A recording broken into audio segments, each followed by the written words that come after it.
Excellent. Cyrax. Sector. Smoke. Motaro. Jade. Kitana. Scorpion. Sub-Zero. Sonya. Jax. Marina. Johnny Cage. Raiden. Kung Lao. Reptile. Come on. You can. Sit down. Ermac. Shiva. Lee. Cyrax. Shao Kahn.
Excellent.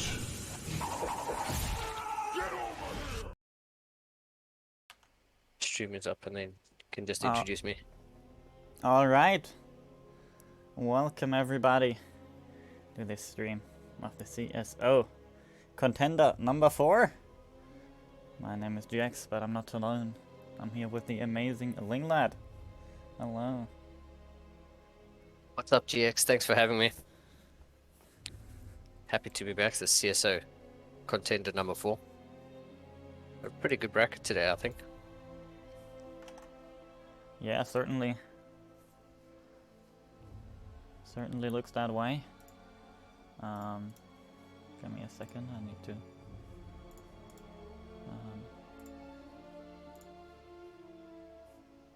there we go, now you can see the full bracket. Also, it's just a little smaller.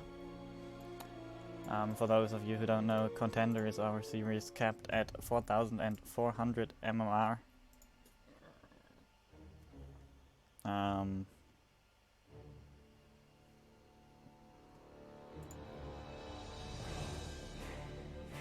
Yeah.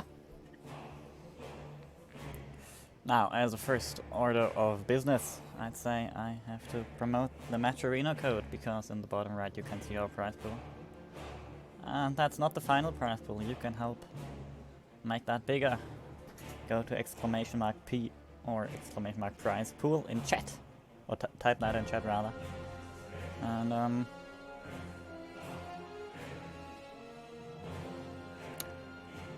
And yeah, you'll have the link and the code, which is CSOCC4.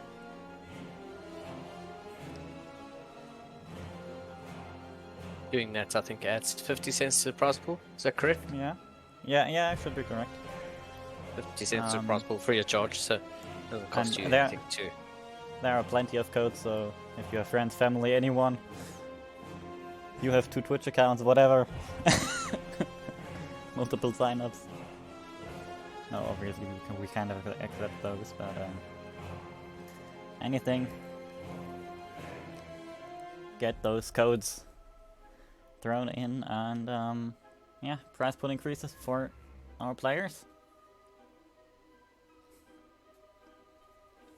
Alright, our first series of today, which we're casting, is gonna be Thrill versus DayTeasy, or on Match Arena, no wait, Thrill on Match Arena, or Thrill, and Thrall in-game. Why do players have different names on on Challenge and on in-game? No idea, maybe their names are possibly taken on Challenge. I don't know if Challenge allows like duplicate names or something like that. But could be that the name's already been taken and so they've been forced to take a different name. Ah, true. But yeah, it looks like we've got a Diamond versus Terran, a Zerg versus Terran today, just to kick us off. So nice, pretty excited. No mirrors just yet.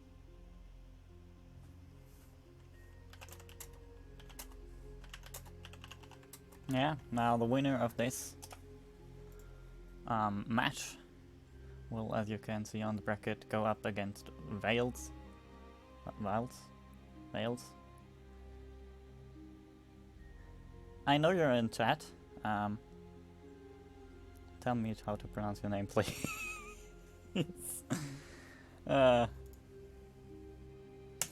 And alright, players have gotten their vetoes finished.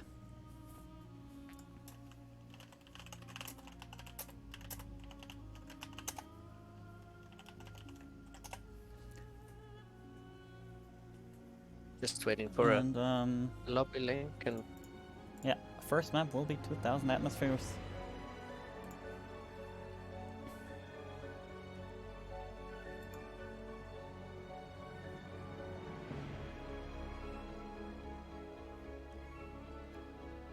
And as we this get match, yeah, one on the way. yeah, well, once we got the lobbies finished, it's gonna be a ZVT, as it looks like. Thrall playing Zerg and DayTeasy Terran. Two Diamond players, so should be pretty good. We got the readies from our players, so we should get in there any second TM.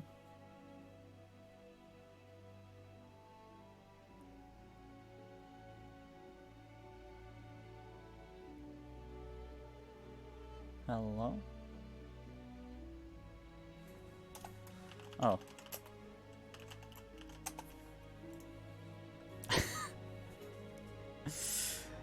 Yeah. Alright, we're finally on the countdown. Took quite some time, but hey. Who cares about 1 or 2 minutes? Once we're getting these amazing games.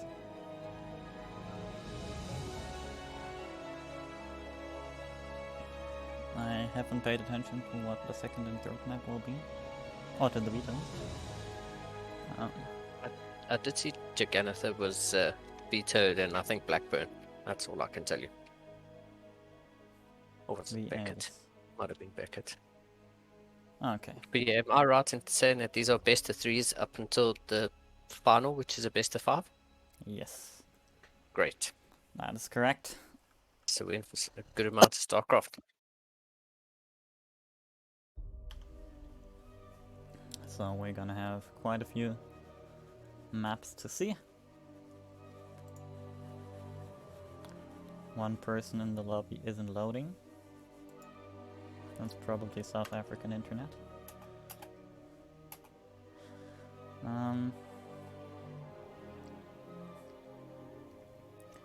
But our game has loaded up. Spawning in the bottom left corner. Playing for the erste Esports Club Frankfurt e.V. It's DayTZ. And yep, Bloodbrain has legged out. And in the top right hand corner, 2000 atmospheres, it is the blue Zerg player, Thrall.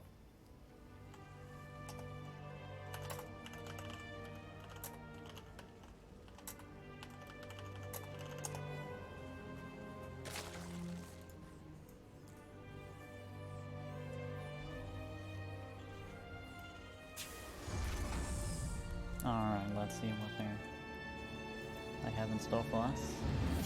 Yeah, nothing too crazy. Just kick this first game off. 16 hatch.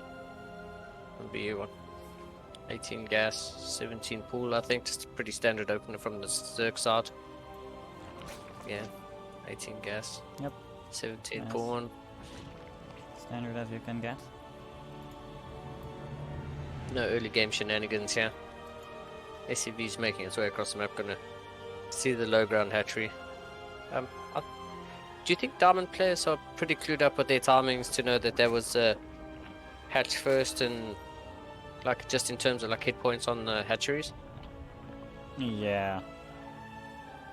You know that it's not. I think you should be able to see that as a Diamond. I mean, if your SCV SCV goes the same time, well, every game. Yeah. Pretty much every game you should be able to. Yeah. Yeah. I mean, DayTZ is going to open up with the Reaper first. That is going to come across the map, so I mean, still pretty standard for Lings on the way. Let's see this Reaper Ling dance as per usual.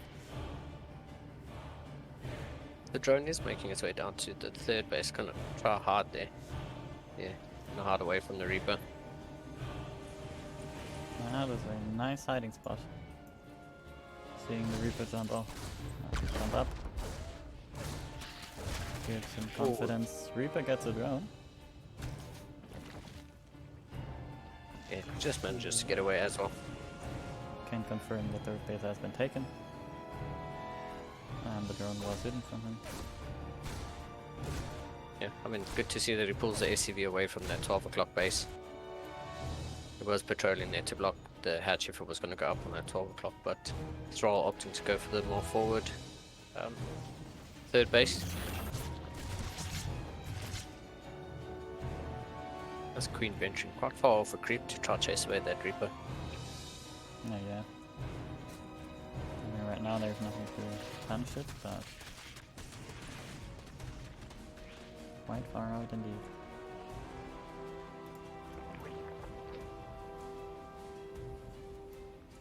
Yeah, I mean, not too much happening in this game just yet.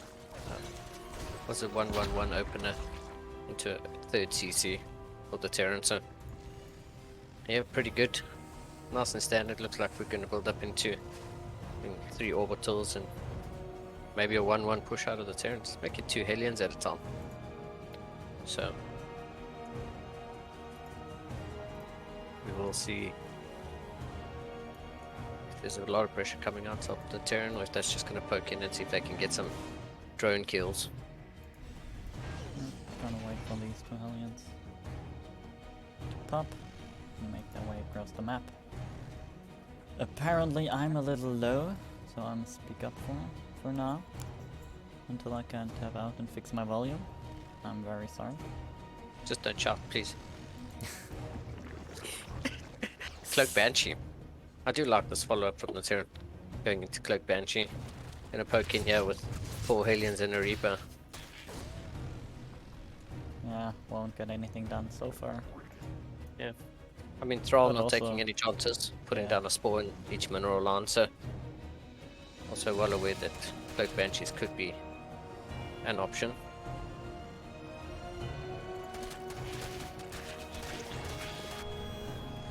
Hellions. Going up. Still Waiting patrolling. I'd for like some to, more. yeah. I'd like to see them do a bit of creep denial or something, but so far the Hellions haven't been able to get too much done. Yeah, one of them already falling, which is a bit unfortunate. Only 7 left. I like the fact that Thrall's opened up those rocks in that ramp leading up to, the opening to the natural base there. He's opened that up really early, and if there was going to be a tank push, I mean, the Terrans do like to hide their tanks up against the rocks or up against a wall or something to minimize the surface area. So opening that up now definitely helps the mobility of his army moving around. Small Ling run by will try to make its way in, catch a Marine. The wall is down. And these wings could do some damage. Yeah. Banshees will need to stay home for now, fighting off these Lings.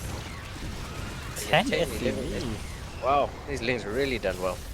And I mean, they get the scout up on the Banshees, so Thrall is aware that there are 2 Banshees on the map, which could just be safety Banshees in case he was going for some roach, sort of like a really strong roach push, but we know Thrall's going for Ling Bane, +1 Carapace on the way.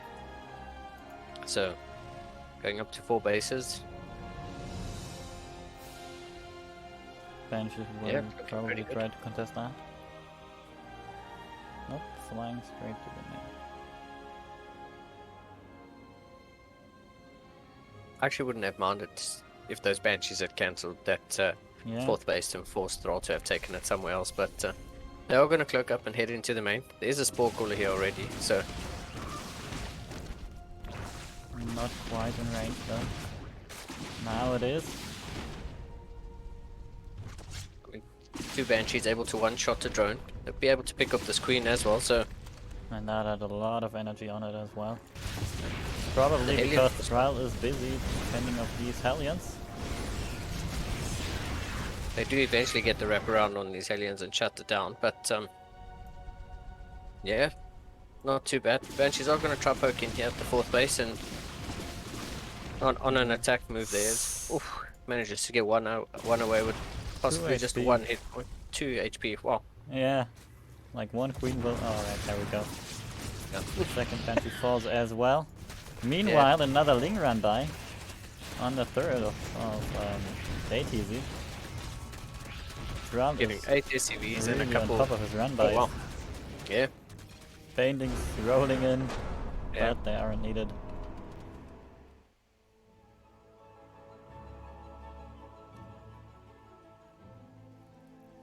And that's it. Taps out. Supplies were almost doubled there at the end for Thrallers. I think DayTZ maybe spending a little bit too much time focusing on the front and not really looking at a follow-up push.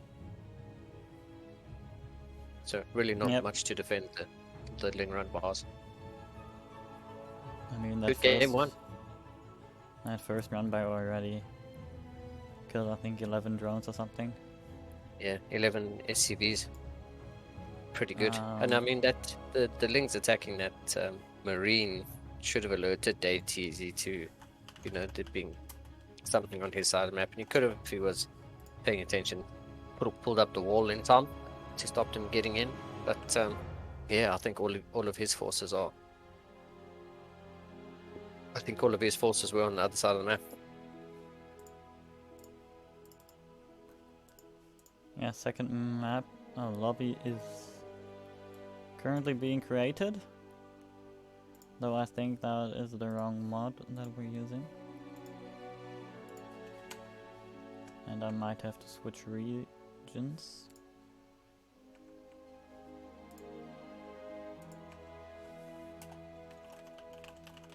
We have to recreate.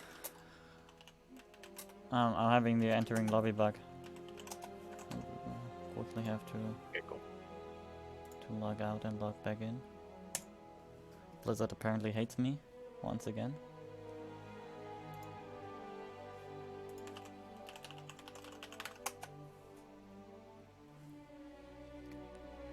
There we go. I'm in. I'll add you in as soon as. Okay, cool.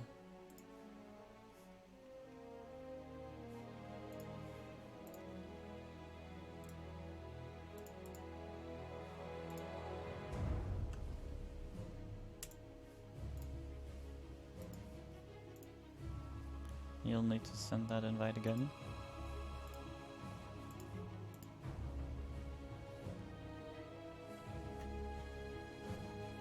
Alright.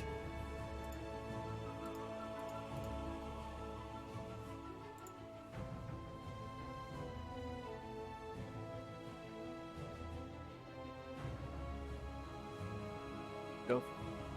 Happy days. I think we're good to go. Yep. Looks like it.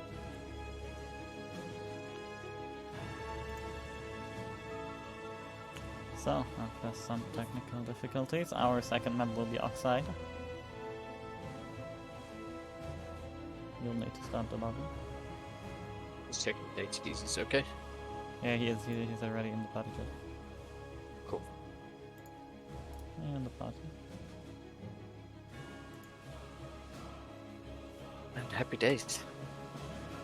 Game 2 with this third player being 1-0 up.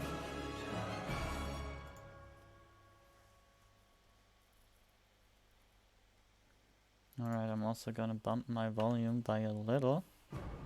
And please report back if it's better now in chat. Otherwise, I think I'll need to turn it up a little more.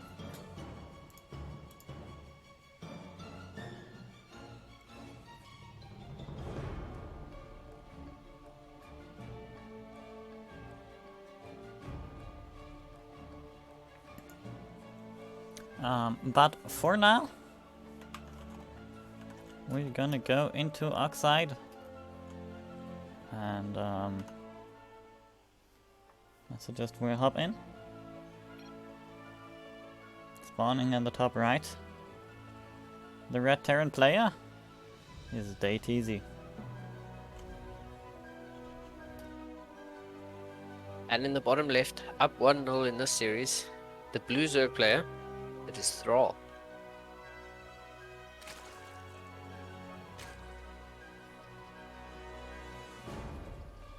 Yes, I mean, I think Thrall played a pretty solid game in that the previous map. Yep. Really, I mean, DayTeasy wasn't able to get too much done with the Hellions in the early game, and wasn't able to do much to slow down Thrall at all. And I think, yeah, the Hellion run bar was pretty good, and the harassment with the Banshees was pretty good. But I mean, they didn't. I mean, ultimately losing that, you have nothing really to defend the counter push from Thrall, and I think that's where Thrall just managed to win the game. Yep. I mean, in addition, DayTeasy didn't even lift the wall after losing the first Marine. Yeah, I mean, twice that wall was open, and I would have liked to at least have seen, you know, like maybe 8 or 10 Marines rallied onto that supply depot wall. You know, at least if there's something rallied on there, you can sort of attempt to hold it. But I mean, the wall was completely open on both occasions, and Thrall just taking advantage of that and getting some good SCV kills the first time around and too much damage the second time. So yeah, let's see what this game has in store for us. Both players opening up pretty standard again. SCV patrolling that 6 o'clock position, or just there ready to block the possible third base. I do think this is the more common third base for a Zerg player to take. Yep. No, Thrall doesn't even intend to. Yep. The Reaper is rarely there, but Thrall again hiding it.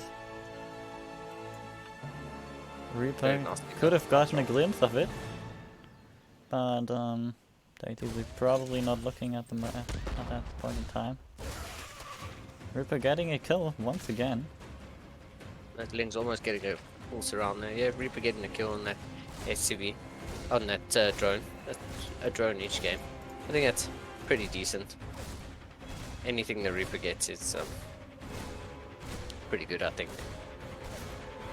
Yeah. Just gonna eat away at this hatchery. I mean, not that that's gonna do anything.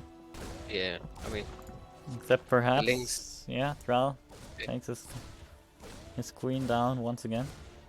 yeah, quite far off creep, and the Ling's also positioned at those those rocks. I think he's gonna start taking down the rocks pretty early, like he did in the last game.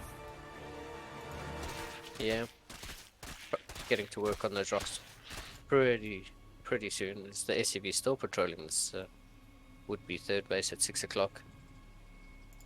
Last game he took the SCV back home pretty early, so I wonder if he's going to leave it there and see if Brawl tries to be a little bit greedy and go for a really early fourth. Yeah, No. right as you say that. SCV gets called home.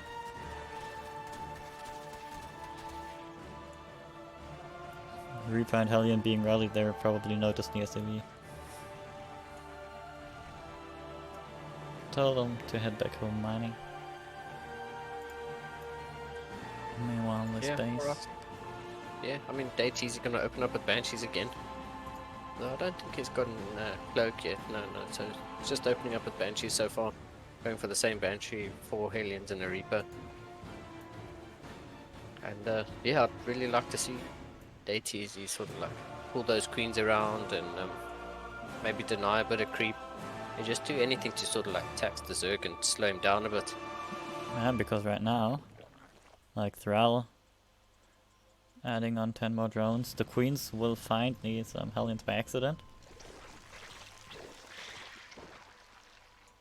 Hellions yeah, gonna Thrall- rotate around. Yeah, Thrall But actually we needs to finish taking down those rocks, so would like to see him continue nibbling away at those rocks, or that can actually be a spot that's rather easy to abuse as a Terran player if they do want to go into Marine Marauder tanks. But I do like the mobility of the Hellions. There are enough queens here on the front line from Thrall to quite easily push this away. From Dayteezy, by the way. Once again, those Cloak Banshees.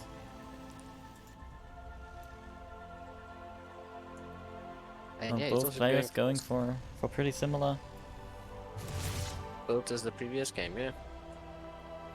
The previous game, Dayteezy also went for Stim and Combat Shield, but I don't think he built any Marines. So I would like to see like a Marine, maybe a double Medivac drop follow up after this Hellion push, because yeah, he really didn't get too much done. There seems to be a Ling, yeah, a little Ling run by heading across the map, and Now this time the wall is closed, however it isn't quite finished. The SCV, depending on the RNG, might get killed.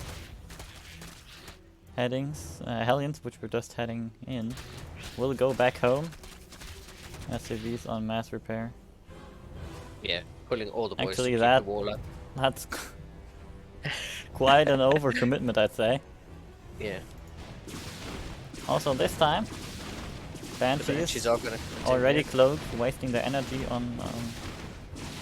but at least they're taking down the base. yeah, which which is is really something nice. that he passed on in the previous game, and that's a Even kill, not a good. cancel. Yeah, I mean he skipped the 4th base in the previous game with and you know, went straight for the main. Didn't get too much done. These Hellions though, coming into the natural of Thrall, and we'll see how many workers they get done. None yet. I mean, we saw the Queen blocking the ramp. Oh no, Queen's attacking the Spore Crawler. Why would you? The Cloak Banshees come in, adding on an extra three more drones, so 6 in total going down. One Banshee falling is unfortunate, but Yeah. Thrall knocked. Yeah. Thrall knocked down 6 workers and a base. That's a nice little result right there. Ling run by. Will force the base all the way home. Yeah. I'd say you could stay there. Yeah, I mean, He goes back. Banshees come back. Yeah, Banshees come back to chase the Zerglings away, and at least there's a Banshee there as some sort of defense. Like I said, I'm glad to see there's few Marines. 1-1 almost done, and combat shields as well. So, looks like Deities is not falling too far behind. Pretty even on workers, and with 3 orbitals, I do really like this position for the Terran player. Economy really, I think, a bit higher than the Zerg, but yeah. Thrall throwing down the Spire. Looks like we're going to go into a Lingbane Muta competition here, with centrifugal hooks almost done as well. So, By the way, this time Daisy TZ really ensuring the wall is yeah. placed. Yeah. Doesn't want to die if to you any wall run here by. as well, I'm gonna call him innovation. Not sure that's gonna happen. We'll finally take down the rocks. Yeah, I mean, these queens have a lot of energy. I'd really like to see quite a few creep tumors go down, and really start pushing the creep out. It's nearly 9 minutes, and we're almost halfway at some points, but just outside that 4th base, there really isn't much creepers. Yeah, Thrall takes his 5th base now. Gonna double expand.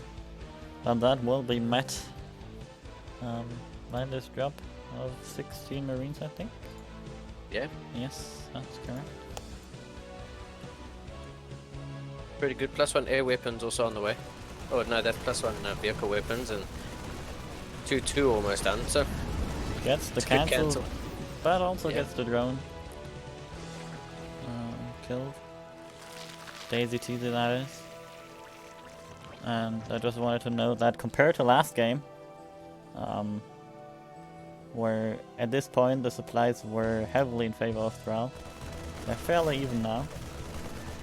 Ooh, 3 overlords caught on the map.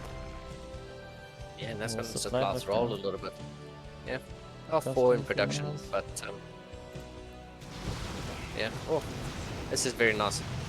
Mutas coming into the main, gonna pick off some SCVs. No missile turrets, absolutely no anti-air defense here. So these mutas are actually gonna wreak havoc on these mineral lines of Deities. 13 SCVs going down so far.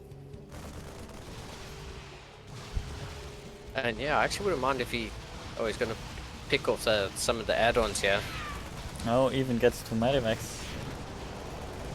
And we're lying around there. Oh no, why are you mulling there? Daisy teasy! That's 2 or Some 3 fresh fresh mules. Yeah. Just Yeah, those four Marines aren't gonna stand up to, I'd say, like 10-ish mutas, and yeah, Thrall Armory actually going getting down. a lot of yeah. Meanwhile, I didn't notice there was a big Lingbane bus on the 3rd base, and Daisy Teasy, who looked so good just 2 minutes ago, was falling apart. Yeah, I don't think he expected this muta switch at all, and so, I mean, the muta's actually pulling his entire army out of position. Some tanks even coming into the main to try to deal with these mutas. So, yeah, I think the muta's just throwing TZ off a lot. He's adding on a Thor now, and finally a missile turret, but Yeah, now don't get me wrong, Daisy Teasy still has a good bit of army, but he needs to use that army at some point. yeah, He's yeah, just I mean, camping at home for now. And an army which should be pushing. Yeah, he is up Contesting and first upgraded. He round. does have 2-2. 2-2 on his infantry and a +1 vehicle weapon, so he is in a pretty good position. The supply's fairly even in apart from workers. Date easy up only 2 army supply, but another Ling run back does get in. Oh no, it's the Mutas. Mutas do get in. They take down the bunker with nothing inside, and what they're gonna do is Take down some open up the depots. wall. Yeah, Get him supply blocked. I mean, he already was supply blocked, but get him even further supply blocked. yeah, and Mm, that's a bang. lot of Ling. Yeah, that's a lot of Lings on the side of Thrall. And there's not even a wall here. There's like a fence but getting built. So then these links will like to Yeah, bust that. Unfortunately, the tanks will scare them off. Yeah, I like the amount, the way the tanks are spaced out there. They're a little bit close in some parts, but there's no ravages on the field, so you don't really have to worry about corrosive vials. They're actually in a good position to, get stutter-stepped shots or like stepping shots onto the link, so they won't actually get too much purchase as these mutas are now opening up another pathway. And I don't think DayTZ has any idea of this, so I mean, Link's, now he has. yeah. Muta's just gonna pick up some rallying reinforcements and yeah, these mutas actually doing so much work on the side of Thrall. It's a Thor that shows up, so at least DayTZ's gone for the correct anti-muta response, and these mutas almost getting pinned in between the second and third base here. There we Yeah, go. pretty Now clumped up. Yeah, that's pretty good. Like, Nice work there from DayTZ, pinning these mutas in, and a few getting away, having to go across some missile turrets and stuff, but a lot of mutas going down, and very good, very well done there by DayTZ as he fires up 3-3, which is almost like a third of the way done. So DayTZ looking to get a 2 upgrade advantage. yeah, and 1-1, this is 2-2 almost, but this is quite a sizable army. yeah, DayTZ has, with no sensor towers, he has absolutely no idea of that Ling Bane force that's going into his third base, and Well, that's he another going- base down. They he's gonna might pull be the whole going entire- to... Yeah, I was gonna say, is this gonna be a base trade scenario or what? But no, it looks like Thrall's gonna pull absolutely everything back to deal with this, and I would like to see DayTZ siege those tanks and actually, set up over here. Yeah, right now, I don't we think go. he has an idea that the entire army came back. Now he's Yeah. sieging up. I think this is a good position for Between. DayTZ to be in. Oh yeah, Thrall cutting setting up a flank. his supply He's just line. gonna connect in on this, so let's see those banelings. Those banelings going off on the tanks, and that's really not the ideal position. It's really not what you want, but I think there might just be a little bit too much Zerg here. Well, still some Or is Marines there? left over. Yeah, and I'd a say Thor. Terran is still looking pretty strong, obviously. Yeah, one of Medivacs- these medivacs still loaded with Marines though. I'd like to see them get down on the ground and actually join the fight, but with all these medivacs, I mean, I think DayTZ just has enough. Yeah, all looks that these, way. Yeah, Zerglings getting rallied off to that forward third base, and now they're getting Small Ling run trumped. by, but that shouldn't do anything. Yeah, I in mean grand scheme of DayTZ. things. I think DayTZ has he's taken out the natural. He's going up into the main.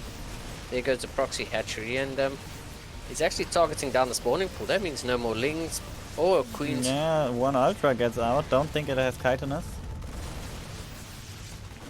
Which makes it pretty trash. And Yeah, Medivac's but I just mean- gonna load up. Picks up and drops off into the third base, and gonna go for a few more drone kills. These Marines trying to fight the Queens on the high ground, and that's really not what you want them to be doing. Yeah, I mean, they're pretty stimmed at this point. And they took quite some damage. Probably wants to target down these Ultras. Yep, Oh, he's just gonna go through. yeah. Well done by DayTZ. GG.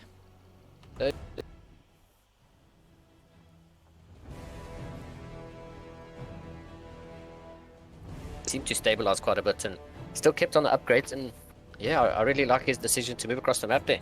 It really pulled the entire Zerg army back, and yeah, taking out that 4th base and then really sieging in between down the ramp from the natural going into the 3rd. Really good position there, and catching a lot of the reinforcements rallying to the forward position, all on move commands after they hatched. And oh, very nicely done there by ATZ, tying the series up. Yes, and now we're gonna get a 3rd map. Meanwhile, looking at the bracket, some matches have finished up. Gara seems to have gotten a walkover over Ace the Ratter. Blade defeated Ash Luna in a 2-0. So did Matrix defeat Firestar. And Nihon Go took a 2-1 over the Battle Mac. Wow, what a comeback. Yeah, very nicely done there by DayTeasy. Very, very nicely done. And even though there were some ultras out on the field, I mean, I don't think there was enough. And the Marauders, I don't know if you saw, those Marauders got quite a good couple of shots off on that first ultra in the natural, and a couple transfuses. That was the only saving grace of that ultra. A few good shots from those 3-3 Marauders, and that ultra really, without chitinous plating, they really are quite squishy. Yeah. Which you don't expect, but I mean, 3-3 ultras with chitinous plating are something to be fearful of. But I mean, when you've got 3-3 Marauders with Medivacs, concussive shells and everything, against, I think it was +2 Carapace ultras only. Those ultras really were quite squishy, and you know, very, very nicely done there by DayTeasy. Yeah, correct. Our 3rd map will be Romanticide. Is it loading up at the moment? Actually, it has loaded up. I stand corrected. And let's hop in.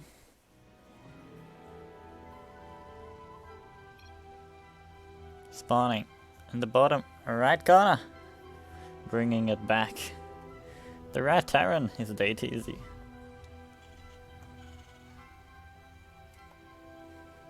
Right in the top left-hand corner, spawning as a blue Zerg player, it is Thrall.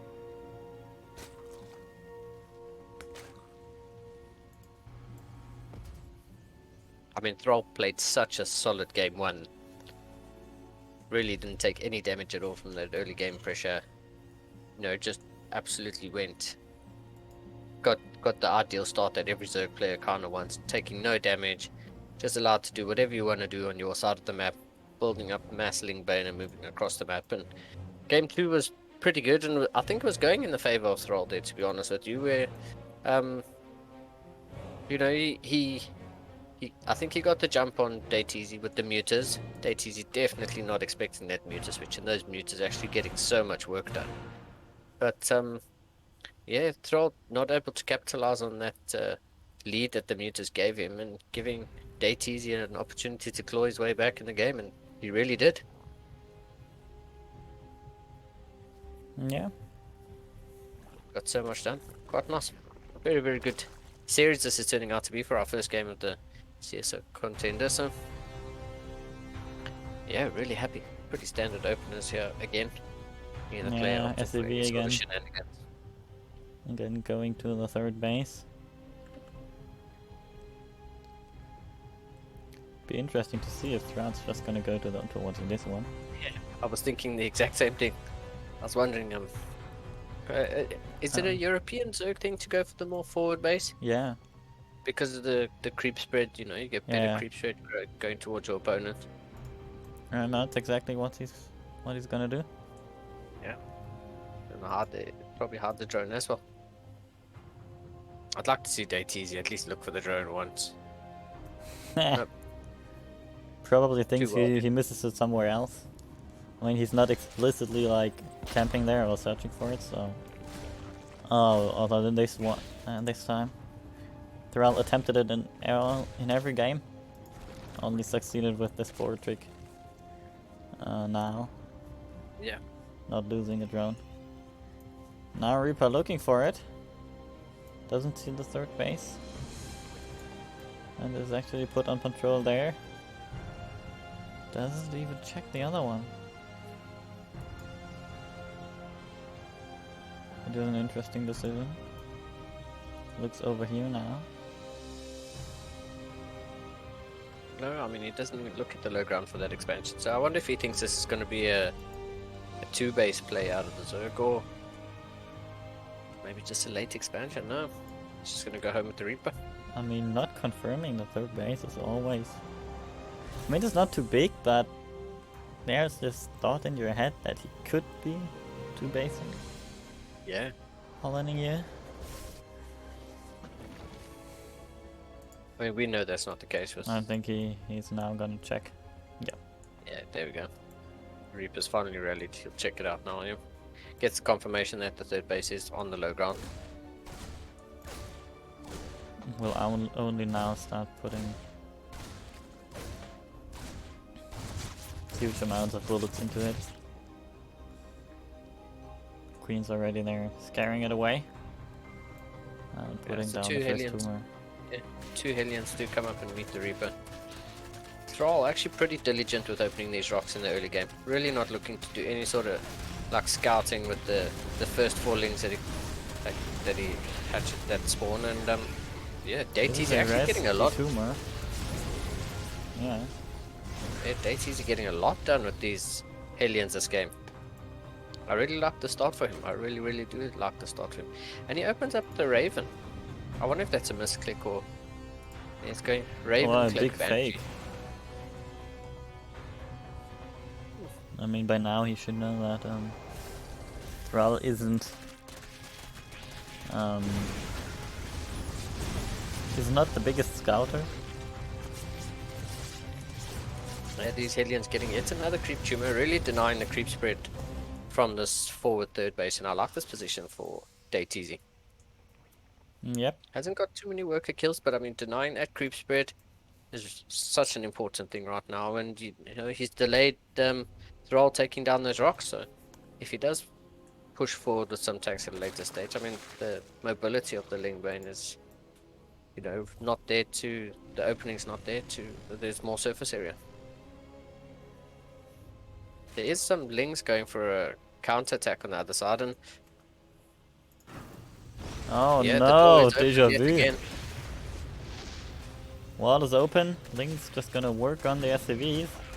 Not sure if he has even noticed since he's busy microing the Hellions and getting lots of kills for himself. Yeah. I mean, those Lings were really damaged, so I mean, if those SCVs had taken the fight, actually, I think they could have got quite a few done, but 16 SCVs do land up going down for 8 drones on the side of Thrall. Yeah, and still counting.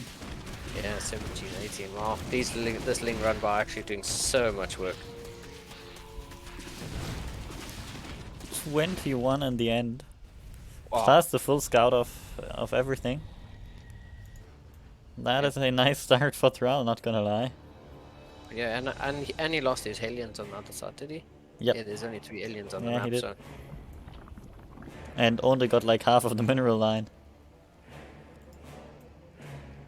So yeah, nice Thrall start. Also, getting a good start, yeah. 4th base already finished.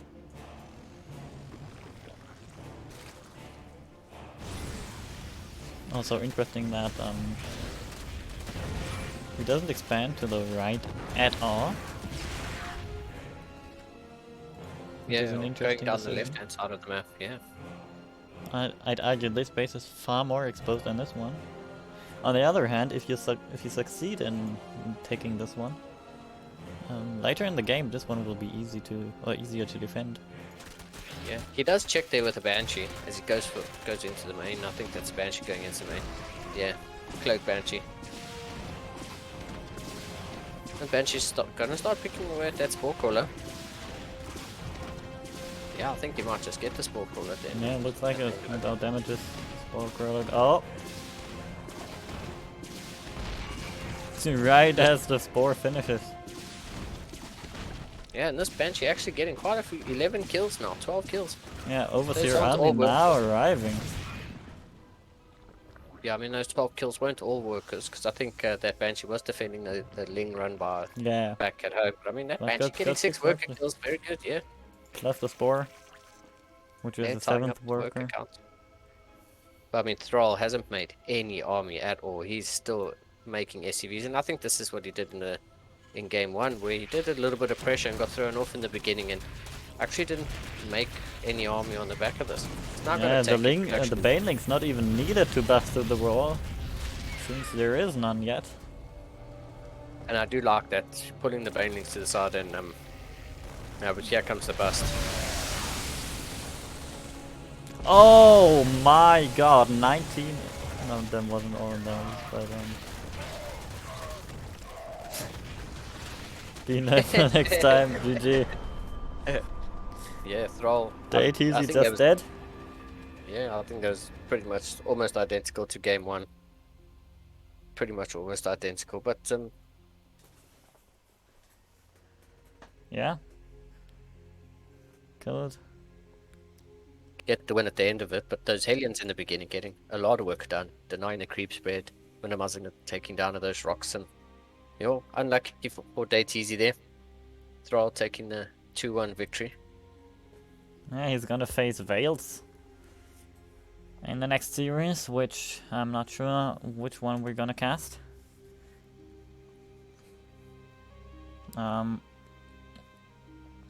But But yeah, while they are doing the vetoes, we're gonna throw it into a short break, during which I can once again promote our Matcherino. It has grown since the start, but there are quite a few players watching, and I suspect not every one of you has used the Matcherino, so if you haven't already, it would be really appreciated if you did exclamation mark P in the chat. Get the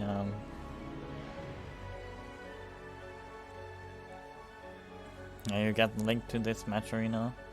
The code is CSOCC4. It's also in that command. And yeah, that would be really appreciated. Also, we're close to 50 followers at Vervo, so if you're enjoying the stream, a follow would be appreciated. But yeah, let's quickly go into that break while the players Thrall taking a quick bathroom break and then doing the vetoes, so we'll be right back.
Starstorm Gaming. Alright. Welcome back, everybody, to this CSO Contender. It's the 4th edition of the Contender, and we're in round 2. Our next series is Thrall, who we've seen defeat DayTeasy just before, and he'll be facing off against Veils.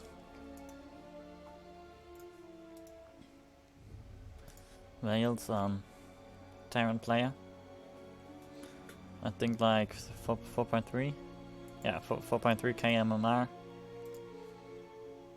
versus the 4.2 Thrall.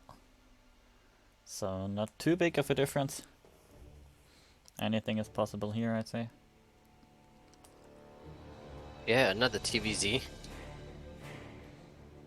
on our hands. So yeah, I'm pretty excited. Yeah. Let's see if Thrall. Veils is better at closing his doors.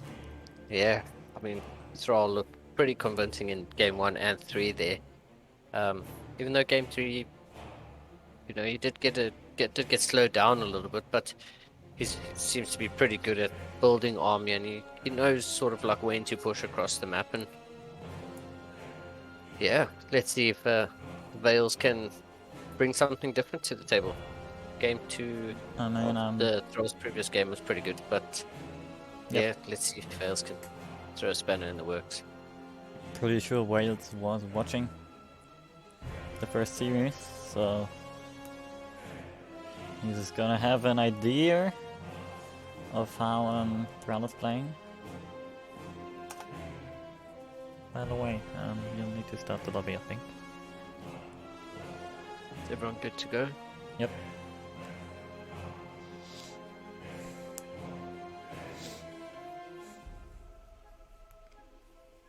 Yep. Alright.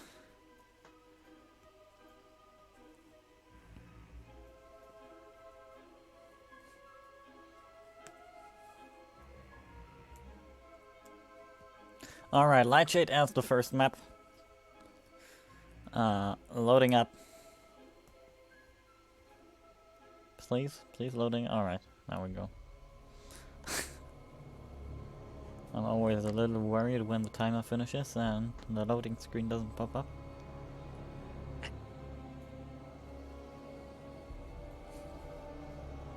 Because that, for some reason, sometimes happens. But new game has finished loading. And here we go. And we're in, yeah. Spawning. Kick us off. Spawning in the bottom right corner. The blue Zerg player is Thrall. And in the top left, the red Terran player playing for Team Heroes. It is Veils. Yeah, I'm pretty excited. Our second TVZ for the day, and no mirror matchups just yet, which I'm pretty thankful for, because those can be somewhat chaotic. But yeah, some pretty good TVZ so far, and hoping we get another good best of 3 on our hands. We know what Thrall can do, so pretty keen to see what Veils brings to the table. Both players opening up pretty standard, so not too much to talk about just yet. Yeah, normal scout timings. Yeah, no early game shenanigans. No 12 pools, no proxy racks. Nothing too crazy just yet, but in a couple more minutes things can really escalate exponentially, so we'll see what this game has in store for us.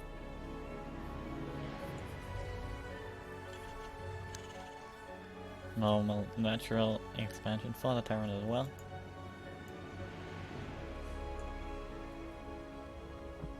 ACB is going to go up the ramp and just confirm the timing of Ooh, that. sneaky bunker. Or like not sneaky because Thrall has full vision of it, but that's the entire point. Force down like half the mineral line of Thrall. Yeah. Very nicely done there by Vales. Just something to throw Thrall off a little bit, but I do like that he rallied his workers to the natural expansion mineral line and Yeah. not back up to the main. Although I think that does leave the workers on the natural mineral line a little bit more exposed to this Reaper that's about to make its way into the natural. The 4 links not yet out. Only popping now, and this Reaper gonna get a couple shots off, but these Lings chasing quite far off creep, and the Ling Reaper dance not gonna last very long as the Reaper is turned away and Thrall throws down a 3rd base on the back of that. Slightly different opening, and I do like that bunker right next to the hatchery, because when buildings are building, they have just reserve buildings, they have minimal range of sight, and that bunker was placed just in range to force the drone pool. And yeah, I really like that from Vale. Thrall once again, have Thrall working on the rocks, or in this case the debris, as Tafus would say. Yeah, I'd like to see the Queen help out a little bit, but she seems a bit preoccupied with spreading creep for the moment. Probably the better thing. Yeah, these Hellions gonna pop up to the ramp, up the ramp, and get the 2 now. And a single circling, so something at least.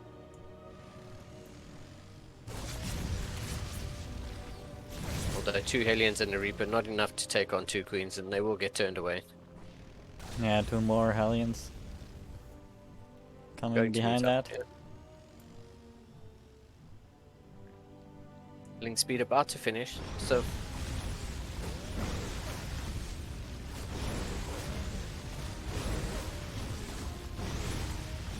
Not 1 drone. It's a wonder I have some blind. Gonna build some blind spores. yeah, I mean, I do like the blind spores with Cloak being on the way and a Banshee now coming. A Banshee now in production, so this is a very nice little crypto. Yeah, I mean, like getting a Queen, very nicely done, and getting out in the process. Yeah, I mean, 1 Marauder for the Queens and the Spore Crawler, and actually quite a bit. Vale's got quite a bit done. Yeah, also wasted some of the Queen's energy. Yeah. Very nicely done there. Yeah, and gets to go home with pretty much most of his units. So a little bit of successful harassment. I'd say it was a bit successful. So yeah, Cloak just about to finish up, and there's only 1 Banshee on the side of Vales for now. So let's see. I would like to see 2 Banshees pair up, because 2 Banshees can one-shot drones, and 2 Cloak Banshees can actually decimate a mineral line if you're not paying attention, which looks like Vales is gonna try to get a little bit more harassment done with these Hellions. Yeah, no energy on these Queens. Yeah, forcing out a transfuse there. Pretty good stuff here for Vales. Gonna try to get some more done. 1 Hellion pretty low on hit points. And Thrall gonna go for this +1 carapace first, which is an interesting choice to me, but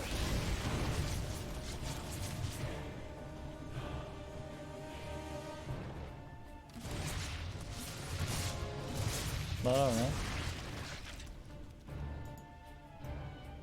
I mean, Stimpack on the way. Looks like Vales is just gonna go back home for now. Not looking to die to any sort of Ling run bars or anything. The 3rd CC is a part of the wall as it starts converting into an orbital, and yeah, I think Vales has done the right thing. And this isn't a full wall.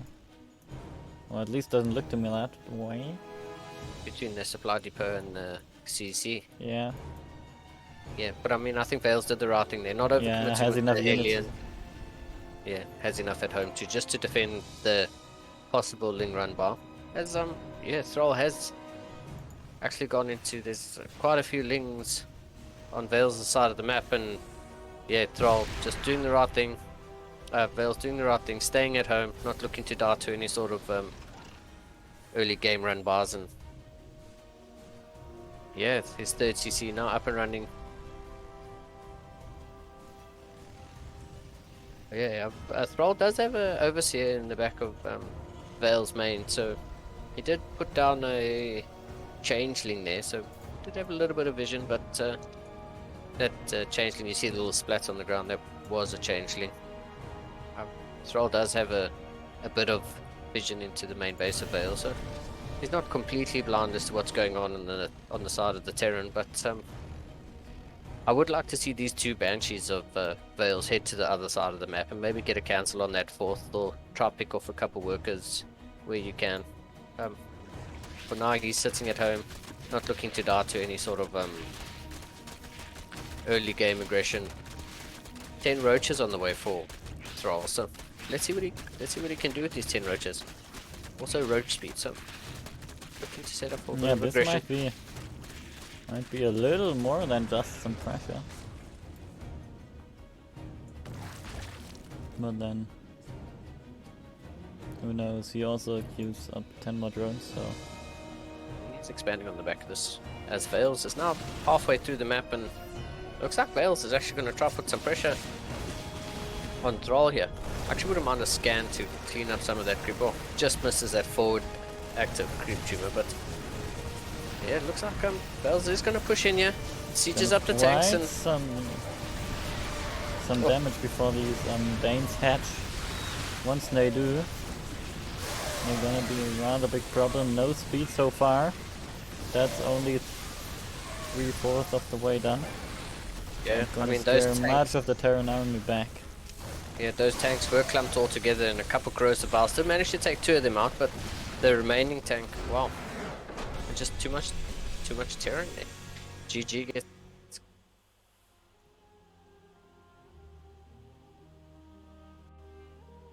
on those Ravagers, and yeah, there were a lot of Banes, but apparently not enough to deal with the main Marine Marauder there, and Thrall's forced to tap out. GG.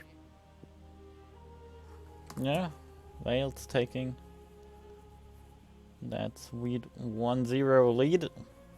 Yeah, pretty convincing game 1 there. I do wonder if he was paying attention to Thrall's previous series, or if that's just a standard Vales play, not overextending with the Hellions, and not getting caught with that Ling run bar, you know, pulling all his units back and not dying to any sort of like pressure.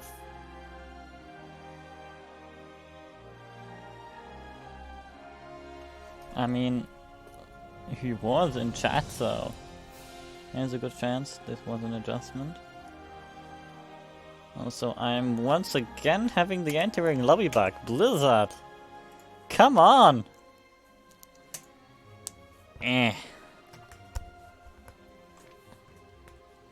Quickly have to relog. Yeah, let's see if I can get you back in here. Yeah, give me a second. I think I can just join you via the friends list, if I'm not mistaken.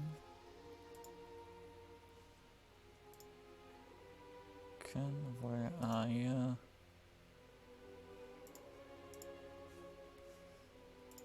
I think I'll send you a... Very good. Alright.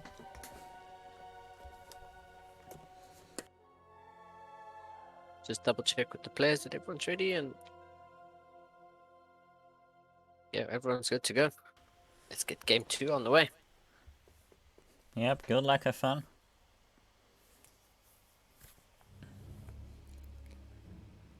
Very, very good game there. Our Vales, and yeah, I mean Thrall. I think Thrall was doing the right thing, going for the Roach Ravager. You know, getting a bit more substance to his army as opposed to just a pure Ling Bane. And if he was looking, it did look like he was going to do a push there, and Vales almost just beat him to it.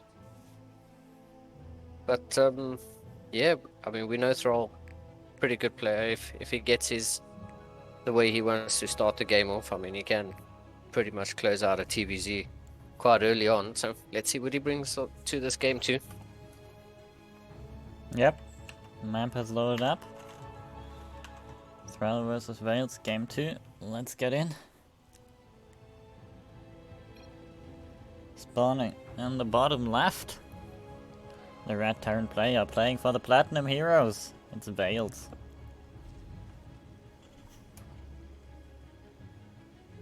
And in the top right hand corner, down the map in this series, this is a blue Zerg player, Thrall.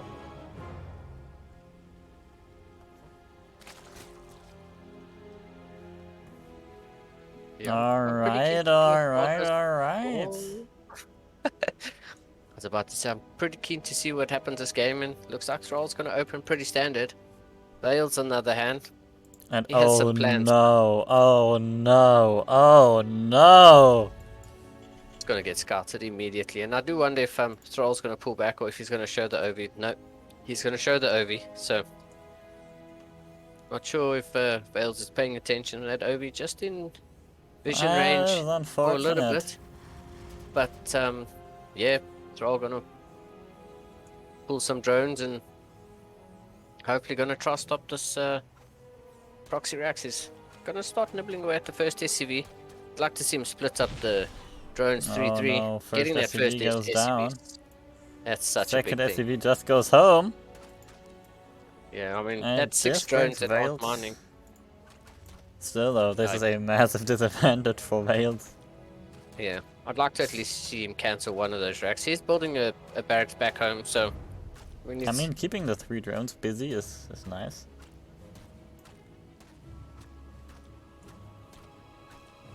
So as long as they're attacking this? Yeah, they're not mining. As we say that. He's cancelling.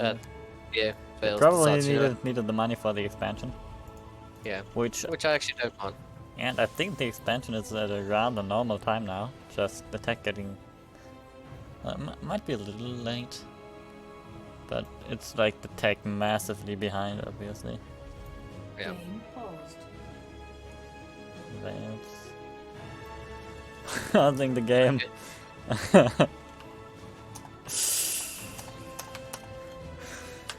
Game resumed. On accident, it seems.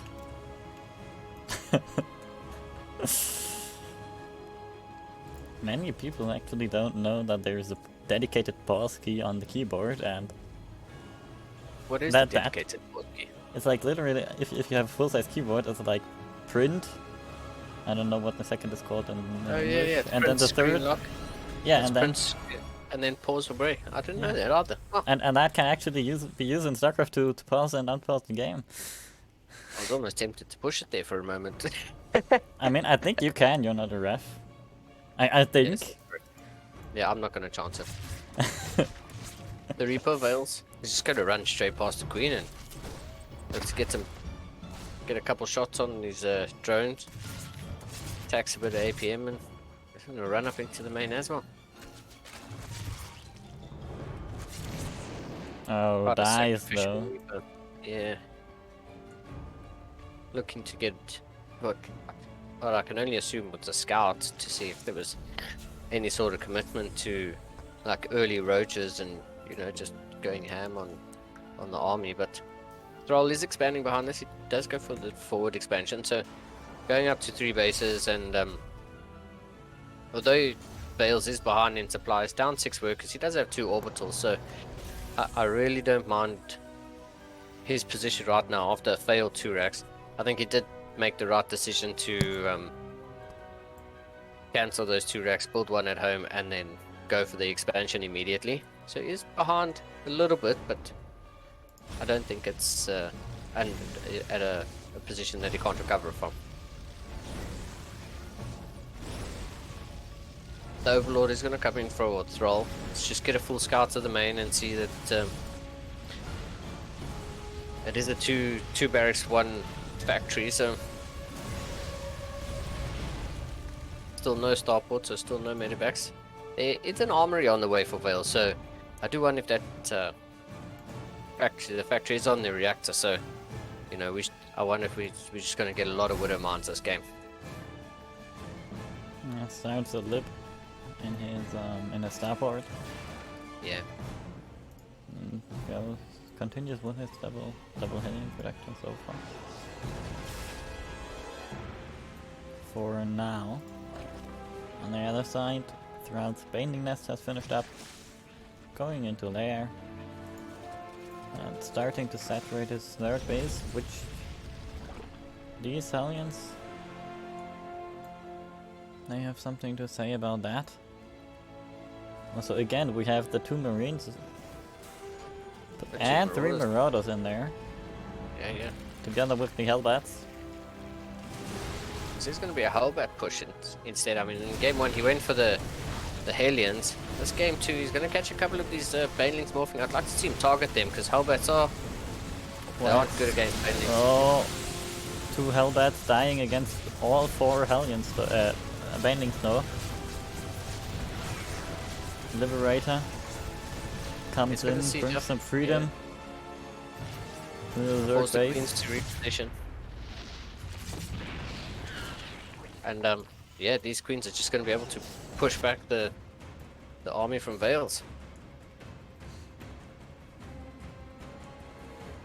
No, not that successful this time. Not saying he didn't do any damage. He did, but not too big. He did quite a bit of mining. So that's I think that's the big thing here. Yeah, I think that's the big thing. It's the denied mining time. Thrall taking that opportunity to like saturate his third base like quite heavily. I think that all those drones were queued up before we got a little supply block there.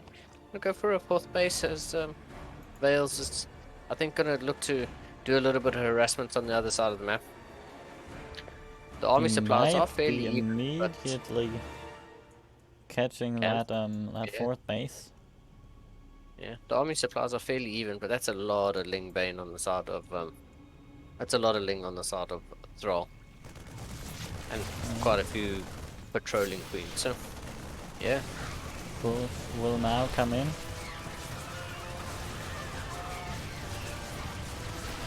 I mean, this force of Vales, we thought they would come in to cancel that 4th base. I think it just skipped that 4th place. Yeah, they walked the other way. Gets a full energy Queen, which is nice. Plus 7 drones. 2 Widow Mines as well. In the mix, pretty good. Comes back home.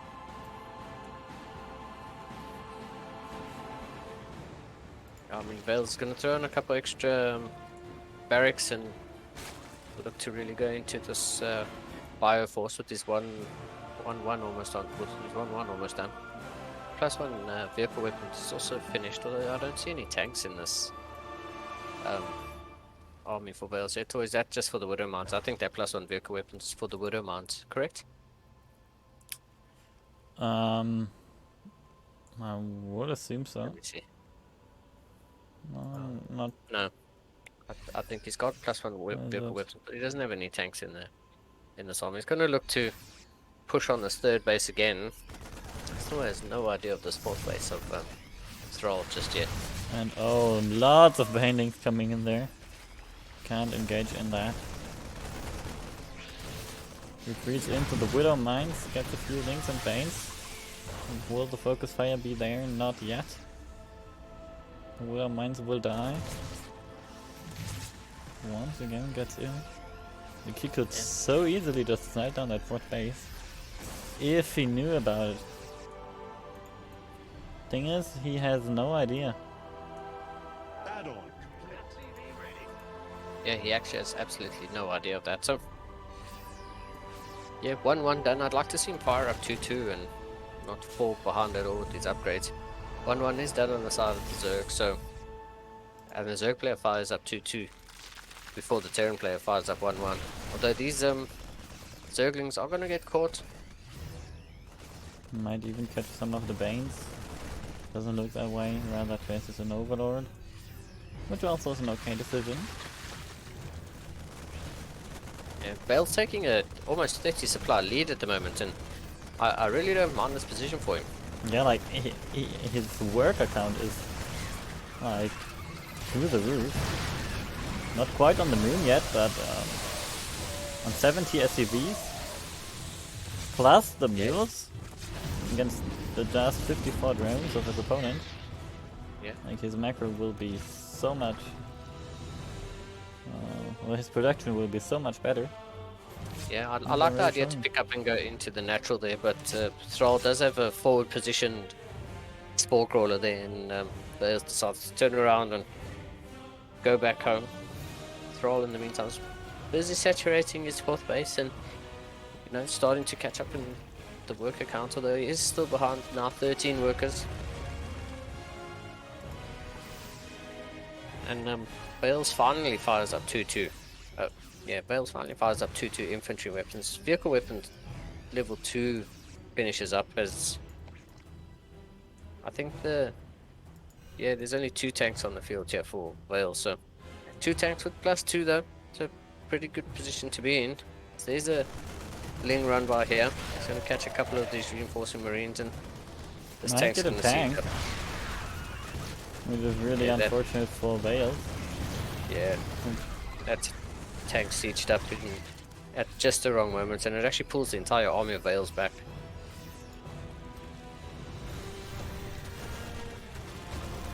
Will it catch the Banes or the other way around? Yeah. Banes catching this push.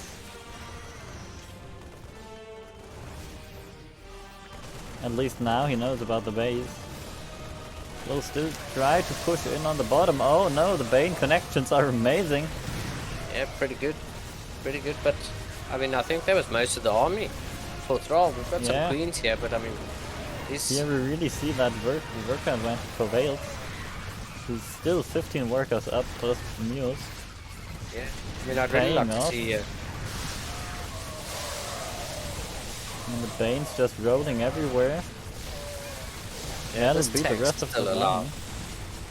This tank's still alive with 14 kills, and I mean, the Yeah, and supplies for evening Vale. up a little bit, yeah. But yeah, I think these reinforcements on the side of Thrall are just going to be enough to clean this up. I'd like to see him go home and I'm not That's sure, whatever. honestly. Like, Vales still has reinforcements streaming across the map. Yeah, okay, he now Yeah. stops, but and take a fourth base behind this, and definitely was a Yeah. nice little fight for him. yeah, I mean, Thrall fires up 3-3. I'd like to see Adrenal on the way for those Lings. I'm seeing that he's already up to. He's got 3-3. I mean, 3-3 Lings with absolutely something to be fearful of. And I like this wall of 4 rails. Just closing that, that wall into what is now his fourth base, and it would force a Baneling bust, which is affordable. But there's less Banelings in the fight.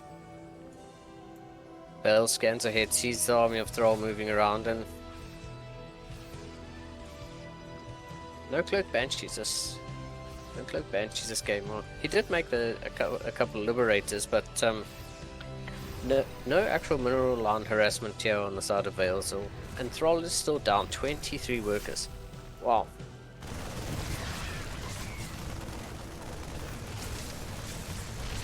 Big chunk of Marines will now push in. Yeah.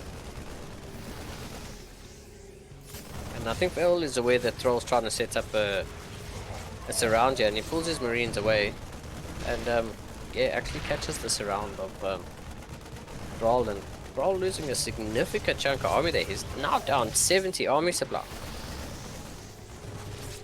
And like his army is only linked. Yeah, No I mean, Banes, I think, at all. Yeah, 0 Banes on the map. yeah, firing up Which- 42 Marines.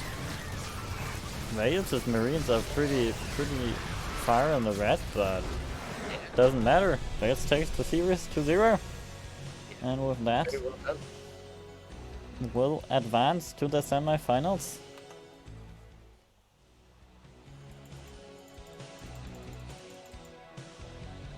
Preempted the surround there by Thrall, and he engaged a little bit on the front of that fourth base of Thrall, and then sort of pulled back And I think the surround from Vales from Thrall was just a little bit mistimed, and Vales was able to take out the army of Thrall in 2 separate chunks there. Thrall really taking a hit there, and that's unfortunate. I mean, Thrall played such a good first series in these ZBT, and yeah, Vale's playing some really solid games and doing really well to kick out some Thrall. Yep. Well done there, I think. With that, we're gonna throw it into a short break. Now, I don't actually know how long that break is gonna be. I I'll think we've got assume the it upper bracket takes. semi-final first, so It might take a little longer though, since it doesn't look like there are matches ready. but in the We'll meantime, get back. don't forget to check out our match arena. Yeah. Yeah, if you can, if you haven't already, use up one of those codes, add 50 cents to the pool, and yeah, it helps put on some tournaments and really keep the StarCraft games flowing. It's not always just about the pros and the big money tournaments. This is where the brackets get filled out, and we're giving other players opportunities to make some money and yeah, get their names out there. So go ahead, use one of those codes. What's it? Exclamation mark P? Am I right, GX? Exclamation mark P. Pool. Yeah, and the code is CSO CC4.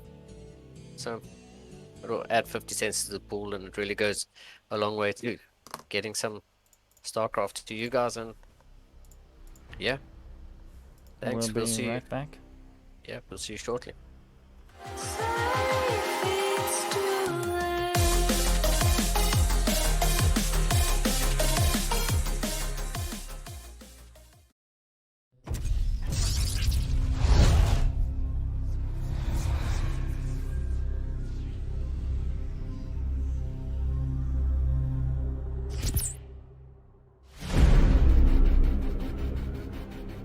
The swarm brought ruin to our world. Our proud people became refugees. And yet, they could not shatter our unity.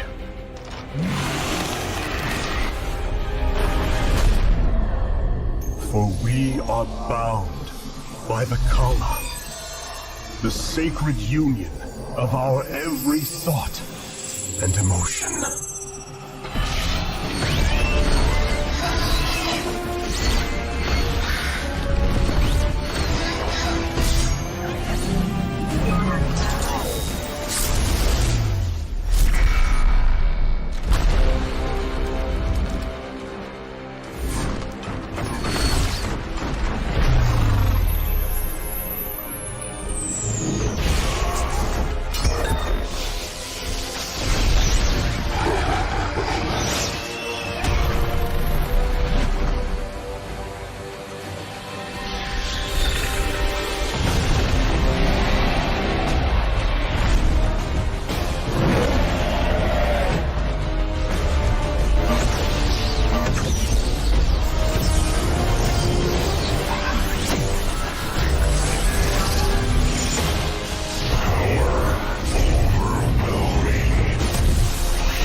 Today, we retake our homeworld. And with it, our legacy.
Played with that one. Alright.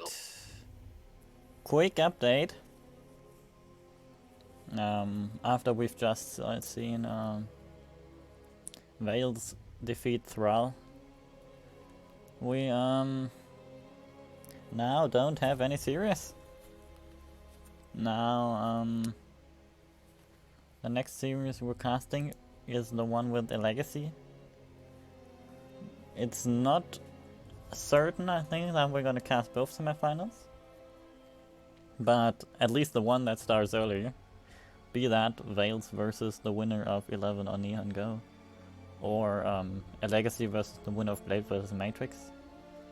We got word that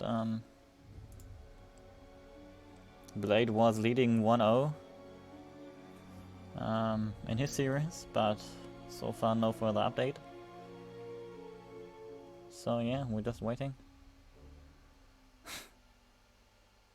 and hoping. We'll be right back as soon as we have a series. In the meantime, obviously, if you went to the match arena, that would be very appreciated. But yeah, we'll be back once we have some more news. Thanks for your patience, everyone.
Welcome back, everybody.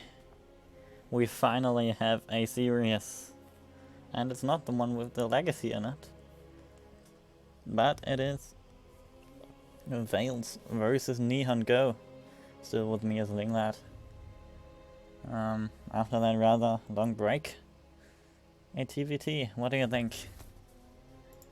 Yeah, I'm happy to be back. Yeah, it looks like we're going to be following Veils this time. We followed Thrall in the beginning of this cast, and we're following Veils now. Players are getting their vetoes off right now, so yeah, pretty excited for a first mirror matchup.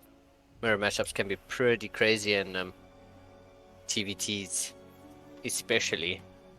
We're pretty keen to see what both of these players bring down to this mirror matchup. Yeah. In the in-game chat we've chatted a little about TVT. It can take a while. So I'm not 100% sure we're also gonna cast the other semifinals, but for now it's Nihon Go versus Veils. Obviously Nihon Go having beaten 11 on this series before in a 2-1 decision. And actually there we have report that Matrix beat Blade 2-1. So yeah, that match is probably gonna play in parallel. I don't have admin confirmation then and there, but that's what I suspect for now. First map will be Lightshade, second Beckett Industries. First time seeing Beckett in like many series.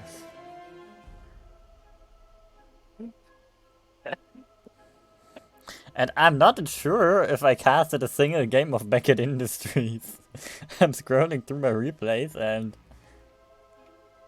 like Jagannatha, Lightshade, Pillars of Gold, Death Aura. Always Jagannatha and Lightshade. Always. Seems to be like a favorite choice of maps. Like under Diamond, like Diamond and Down. Those two maps. Jagannatha is a really nice map. I find a really nice map for me personally as well. I really enjoy it. But those two, Jagannatha and Lightshade, always show up in the map picks. Yeah. Also very popular Oxide and 2000 Atmospheres. But like, that's it. Sometimes the Romanticide maybe. And then there is Beckett and Blackburn. With pick rates of approximately 10%.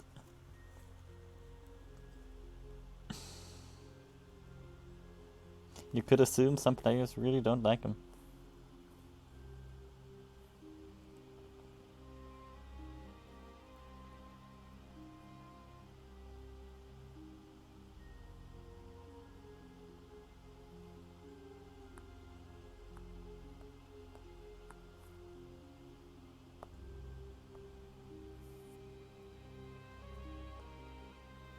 By the way, while we're waiting for the players to get ready,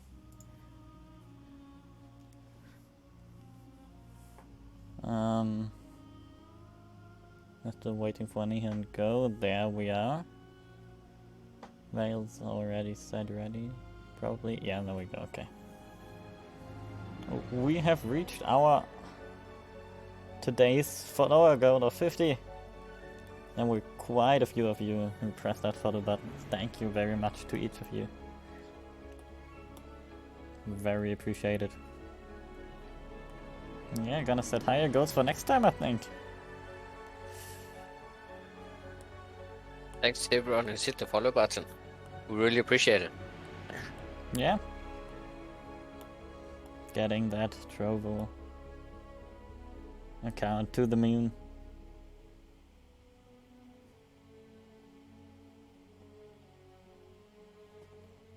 Oh yeah?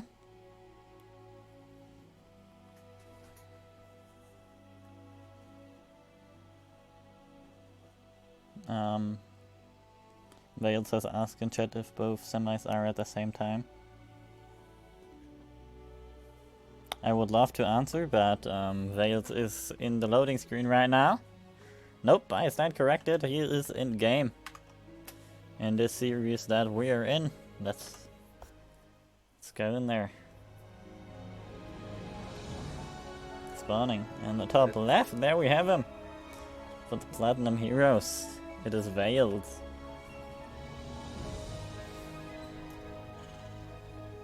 And in the bottom right of Light Shade, the red Terran player playing for Team Adstar, it is Nihongo.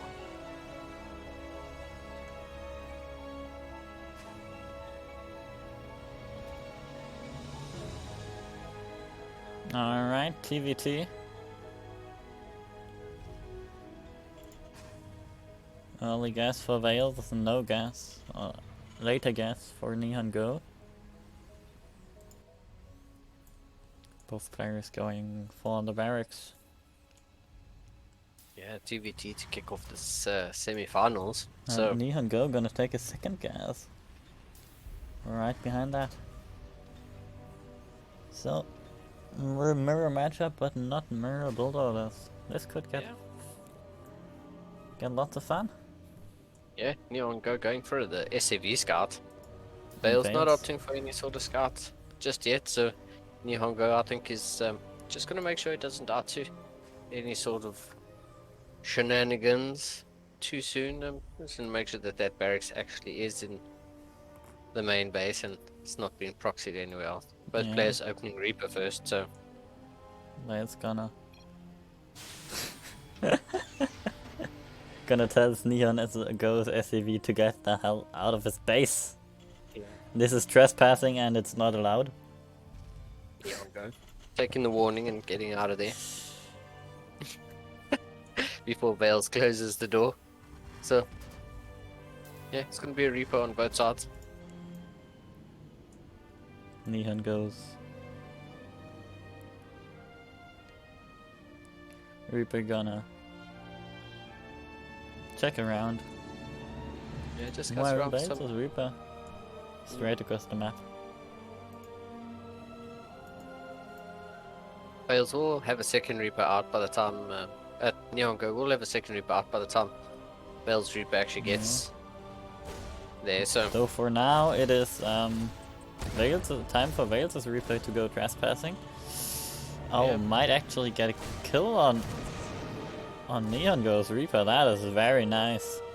yeah, I mean Nihongo's Reaper did get the first shot off, but the mine from the Reaper is actually what got the damage off there and gave Vales the advantage there. But we'll see these two Reapers now meeting just outside the natural of. Yeah, lots of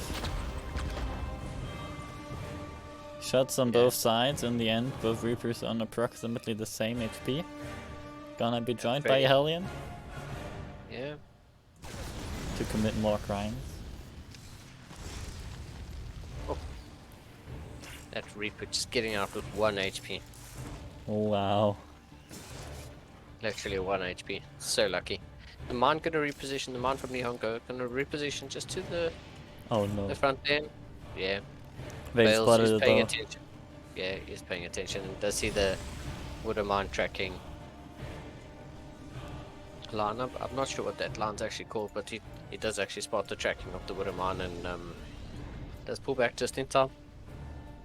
Some more Hellions gonna meet up here. Born Bales just outside the natural of Nihongo. Is he gonna And, eat the mine? Oh, and eat the last damage. Yeah, he actually baits the mine onto the units of Nihongo, which is actually very smart, yeah. Yeah, actually Vales might just have won the game.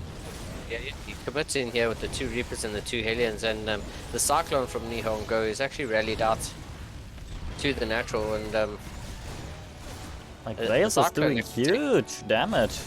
yeah, That Cyclone taking way too much damage from the 2 Reapers and the Hellions, and actually gonna pick up a few SCVs now. They get the Cyclone, and it's just gonna delay the mining from this natural base. The second, is that a Viking? Yeah, that's a landed Viking out of Nihongo, and that's actually what's gonna be that which pushes back this army from Vales, but Vales still getting... Continue. He gets the What? Viking. What? This pushed it so much damage. Yeah, I mean, those Reapers and Aliens on the side of Vales really getting so much damage done. I mean, they picked off a Cyclone, Viking, Hellions, Marines, absolutely everything that Nihongo had. The Reapers and the Hellions from Vales actually getting so much done. And the scan from Nihongo, just to see if that second base of Vales is mining, and it is. There's 4 mules there, and Vale's really taking a little bit of an advantage there. Nihongo is up in workers, but that natural expansion of Vales has been established for quite some time now. Yeah, and plus Nihongo is for the time being trapped at home. Because moving out with anything now is Yeah, definitely not something a rather bad idea. Yeah. Bale's getting absolutely so much done in that early game, and I mean 3 tanks back home, he's definitely not going to die to anything anytime soon that Nihongo can throw at him. I do like the fact that Nihongo is opening up with a Raven now. I mean, that earlier Viking would have been really nice to have kept alive, but yeah, Vales does have a Viking now. Both players with the Raven, just yeah, Nihongo has the Cyclone and Vales has the Viking. We'll see what happens now. Vales looks like he's gonna push out across the map. Yeah, and he absolutely can. Like, at least on the map, there's nothing to contest him. This Marine will die for Scouting purposes. Yeah. Yeah, and I mean Nihongo does scan to see that there is no third base, so he knows that there is going to be a bit of pressure coming towards his side of the map here from Vales, and Vales' army is just bigger at this point. Raven for Vales peeking out, but not doing anything so far. Yeah, I mean that Cyclone got a really good lock on that Viking and knocking that Viking down to about 1/3 hit point. So we'll see that Viking. Disabling one of the tanks. Big anti-armor missile on the tanks, but if there's nothing that shoots them, and that doesn't really matter that much. No tank left for Nihongo, I think. Yeah. While still 4 on the side of Vales. Anti-armor missile should run out in a few seconds. Boys getting pulled, but into the tanks. Yeah, those tanks gonna unsiege, and tanks do a lot more damage unsiege than they do siege, but their range is actually quite minimal. And I think Vales just has too much here. Yeah. I think Vales just has up too much. And Nihongo GG's out. Vales absolutely stomping game 1. Like, holy moly, that so much done. And really, that first push. Yeah, that was actually crazy. That was actually crazy to watch. Vales getting absolutely so much done. I really liked him using the Hellion to drag the Widowmine shot onto Nihongo's units, and actually the Nihongo's units taking friendly damage from the splash. That was very smartly done there by Vales, and what was expected to be a really long game. Absolutely everyone saying TVTs can take forever. That was actually rather quick. No, Vales really... Yeah, go. Yeah, really capitalizing on that early damage. Yeah, very nicely done there. And yeah, that was so good. I mean, that anti-armor missile, I would have preferred to have maybe seen some auto turrets down in between those tanks where they can't actually fire. That I think that might have been a little bit better if he had waited to push that army back. I mean, that anti-armor missile didn't really do much when those tanks weren't taking any damage. He put the armor shred on them, and then they were just outside of range of his own tanks, and You know, the armor shred didn't really do anything. Sort of just painted them orange, but those tanks were still firing and not taking any sort of damage. Yep. Now we're in the process of creating the second map, Beckett Industries, if I'm not mistaken. Yes, we are. I think we're just waiting for one more person to accept in the party.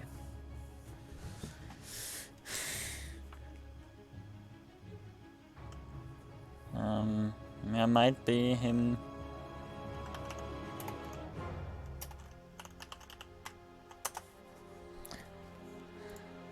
Alright, might be Blizzard just not showing the invite. There we go. Yeah, recreating. We seem to be in. Yeah, Vale's playing a really solid game one there, and yeah, I'd like to see Neon go. I mean, Neon go. I mean, both players are opting for quite a little bit difference in builds in the early game there, but both players with a good idea, getting the Ravens out, getting the Vikings, but I mean, losing that Viking to 2 Reapers and a Hellion, oh, that was like really painful. And even though he was able with the Cyclone to shut down the Viking of Vales, Nihongo just not having enough back home to stop that push. We'll see what he's able to do in Beckett Industries. Yeah.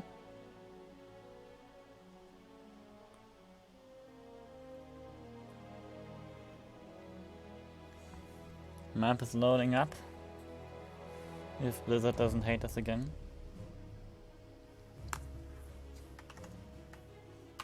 Yeah, no, we'll be good. Wow, this map.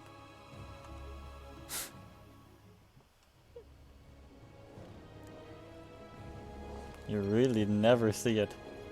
30-minute no rush, says the player in the bottom left. 4th Platinum Heroes, Veils. I think his opponent down 1-0 in this series. The red Terran player playing for Team Adstar. It is Nihongo.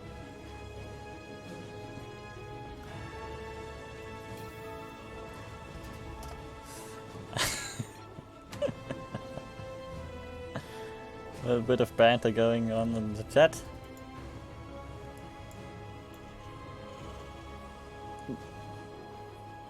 The 30 minutes no rush offer from Vales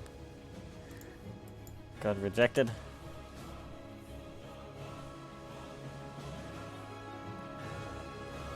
But hey. Instead we see an SCV getting sent across the map here for Vales, and I do wonder if this is just, yeah, it looks like it's just going to be a scout.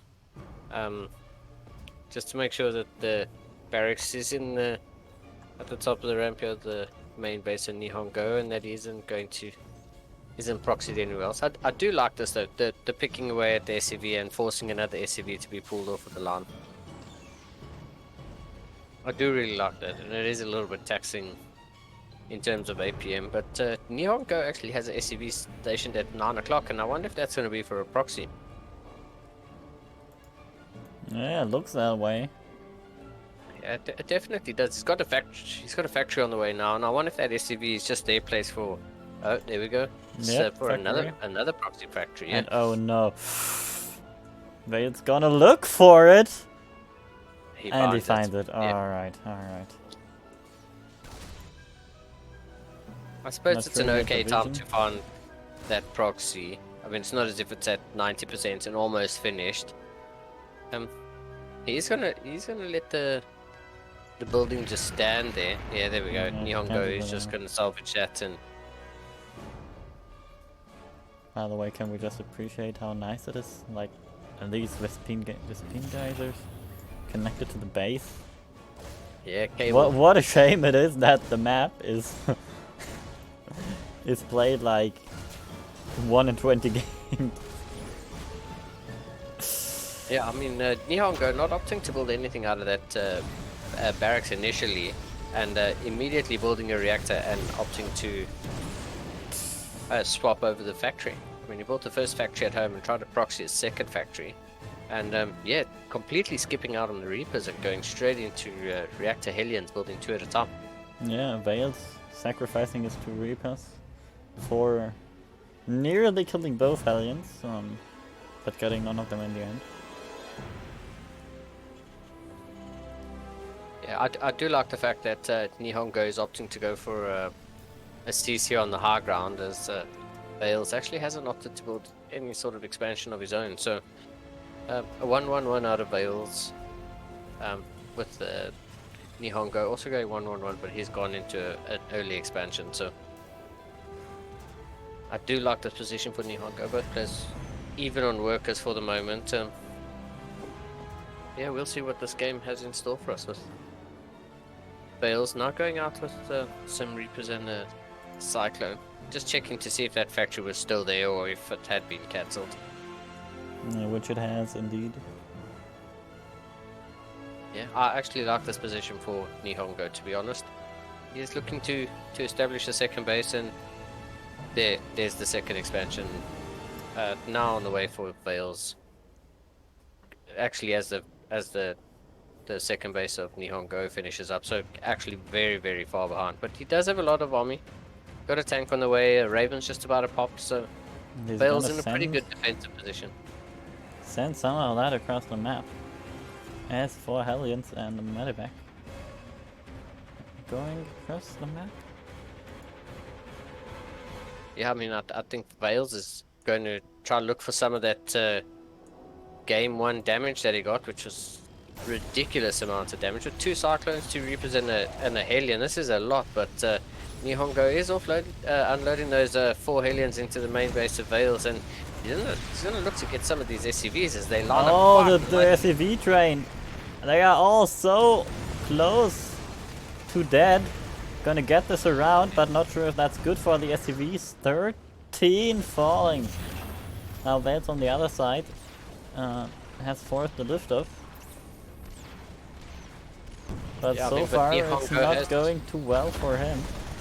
Yeah, I mean, Nihongo has a Cyclone of his own and a tank to push back this attack of Vales, and with that second CC being done and was mining momentarily, yeah, he's looking to reposition that command center, and yeah, Vales actually taking a 9-worker lead with a second orbital in his favor, so Vales really in a Nihongo, I beg your pardon, really in a much better position as Yeah, Vales disable on does attack though. Vales just dives in.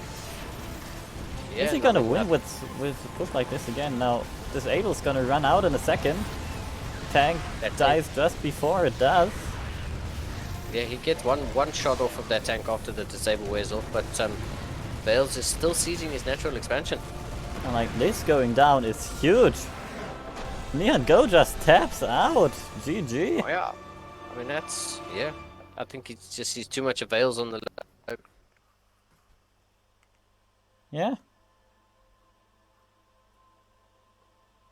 Yeah, I really didn't find a position for Nihongo. If he had just lifted that CC and retreated to the high ground with his 2 tanks, I mean, he knows that there's no CC on the low ground for Vales, and you know, you could just hold off a little bit on the high ground, even though that disable was really, really good on the side of Vales. I didn't mind the position for Nihongo as well. He should have just retreated up into his main and built up, and yeah, the reinforcements on his side would have cleared that up. It would have still been a bad position for him. Like, losing the worker advantage and the base advantage. But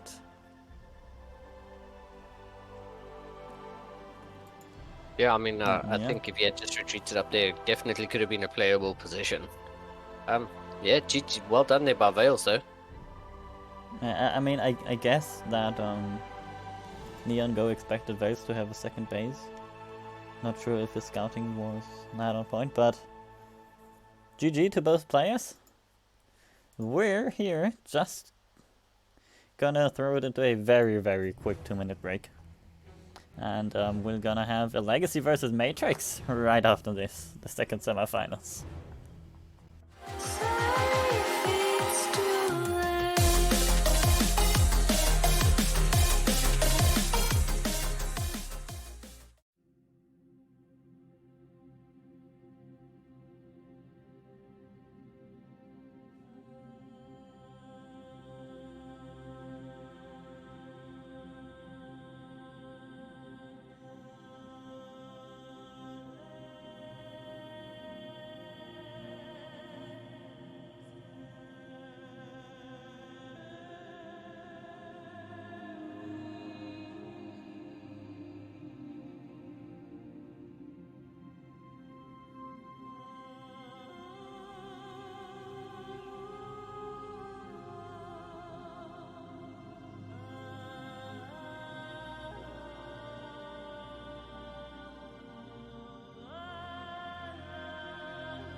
Welcome back, everyone.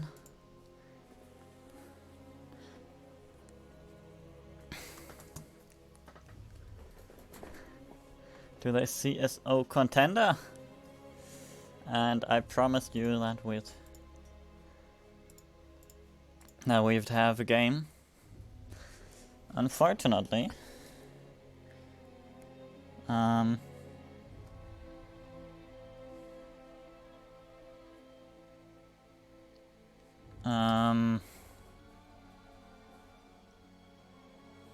I forgot what I was gonna say. This is the upper bracket semi-final. Winner of this will take on Wales in the final. So who's now also in chat. Oh yeah, we're waiting for Matrix.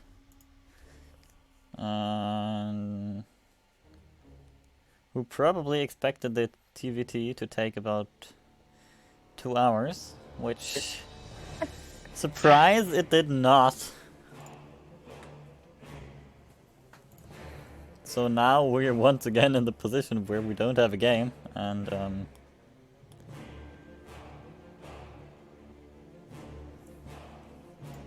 yeah. I mean, that is a great time for everyone who's still watching to go to Match Arena and bump that prize pool to the moon with exclamation mark P. But yeah,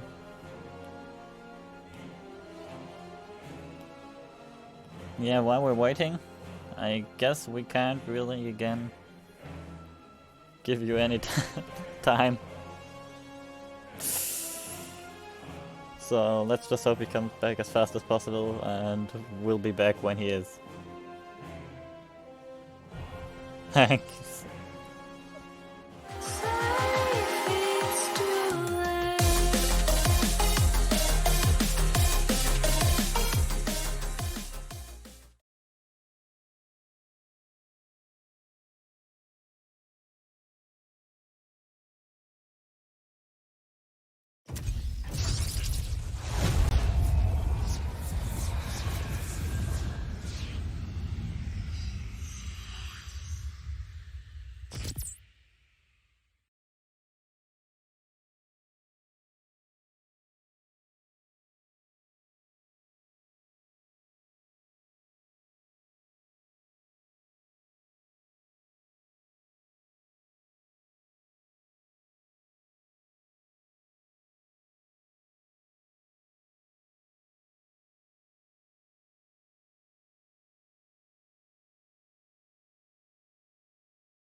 Alright, welcome back.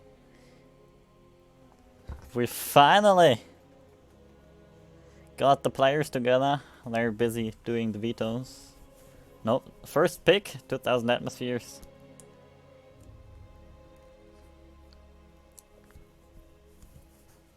So, we're gonna have a map in a few seconds.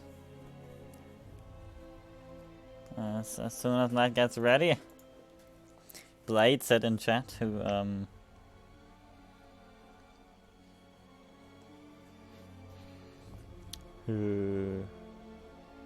lost against Matrix that they talked about builds. So Legacy should be worried. We're gonna see. Well, that sounds exciting. Second mirror matchup of the day. Of the semi-finals. And this time it's a PvP. Map is finally loading up.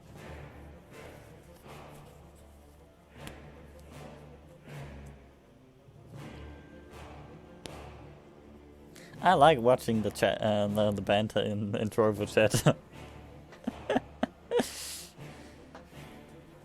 Veiled, Yeah, I do see some personal motivation behind saying that. That Matrix has won enough events recently. But yeah. Our map has finally loaded up. I think we're just gonna go in.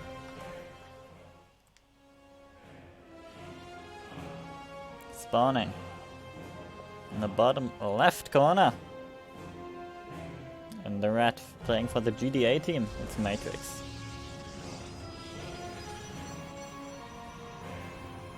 And in the top right-hand corner, 2000 atmospheres, is the blue Protoss player, Legacy.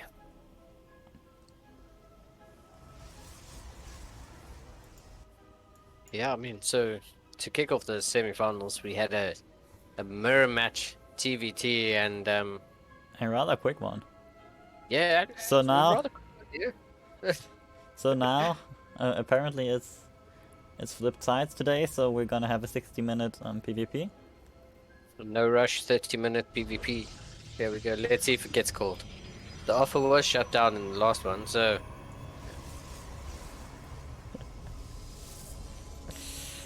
Let's. PvPs unfortunately not TVTs, and they're not Not known for their lengthy games. Yeah, definitely not. And Matrix gonna put a sneaky pylon back there. Now, Legacy doesn't seem to have kept track of that probe. Yeah. I would love to see that probe now build a nexus there, but maybe that's overkill. Yeah, I do wonder if that's just going to be for in the main warp-ins, seeing that PvP stuff is generally built sort of like close to the natural, and the only time you sort of see stuff head off the south side of that top base of Legacy is when it's like a warp prism or something built out of a robo. I'm curious as to how close Legacy actually is to spotting that pylon, and that pylon's actually so well placed. It's in the furthest position away from Legacy at the moment. So yeah, I think it could be like maybe one tile further, but yeah, I mean, I really like the robo bay out of Legacy, going for a really early robo facility. One gate cyber core robo facility. So a Matrix opening up with the Stargate. So I mean, we're not looking at any sort of like mirror builds now. Both players definitely choosing their builds and showing it pretty early on.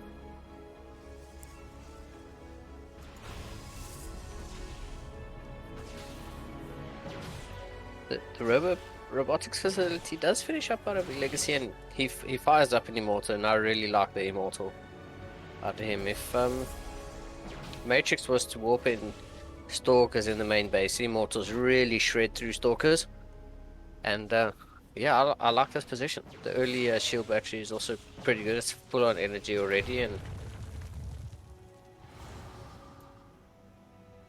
two adepts gonna shade in, cancel their shade. So your legacy is aware that there are adepts out on his front door, but he still has absolutely no idea of the pylon in his main, and Matrix actually taking advantage of that and warping in two stalkers. Not two stalkers, two adepts in the main of the legacy. Yeah, and they're gonna not find a kill so far, and now they're kind of stuck back there. No, but there are two adepts of Matrix in the main base. Oh, never the mind. Legacy, yeah. Oh, never Yeah, mind. they warped in on that pylon, and I kind of missed that. And get Legacy had 7 probes. yeah, 8 probes so early on in the game, and that's really good. I mean, The Stalker by accident found the pylon, which is now gonna warp into more adepts. Oh no, the adepts came from there, never mind. Now I know why I missed them. Even I forgot about the pylon. yeah, I mean, looks like E-Legacy is going to clean this up while Matrix takes the opportunity to probe back at home. And yeah, this is why I said I really like that early robotics facility out of E-Legacy so early on. That Immortal really able putting in such high DPS on those adepts. And yes, he loses 10 workers, but E-Legacy definitely in a much better position having that early Immortal. There's an Oracle on the way into the main base of E-Legacy out of Matrix, and that could do some damage now. yeah. Probes getting pulled, still 3 kills immediately for the one. And that's on top of what he got before. Yeah, I mean, now I think that's 15 probes already. And yeah, 16, really, yeah. really nicely done here by Matrix. Takes an 8 worker advantage.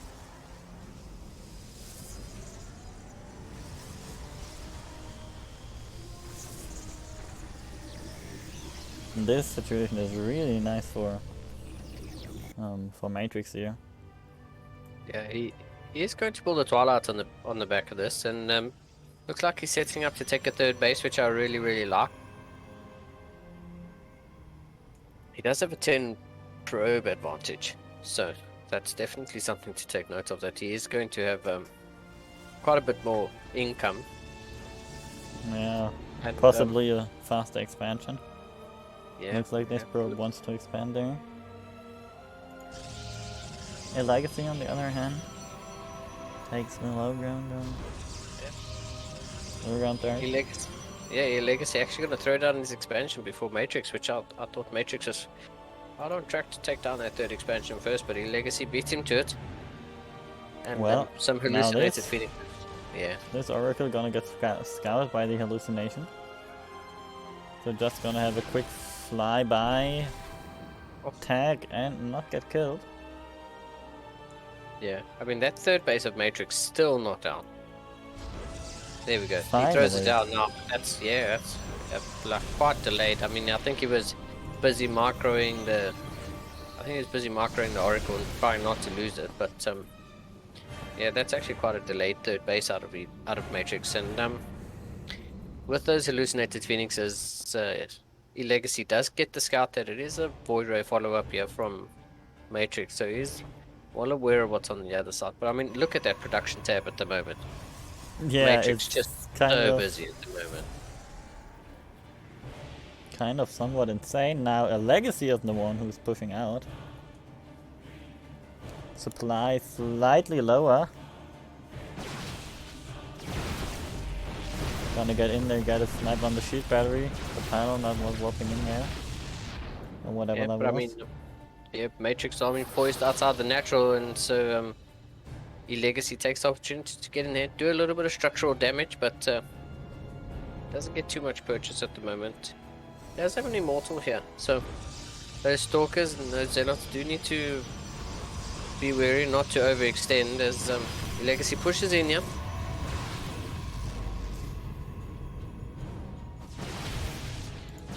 I think charge has finished up here on the side of Yeah. Matrix.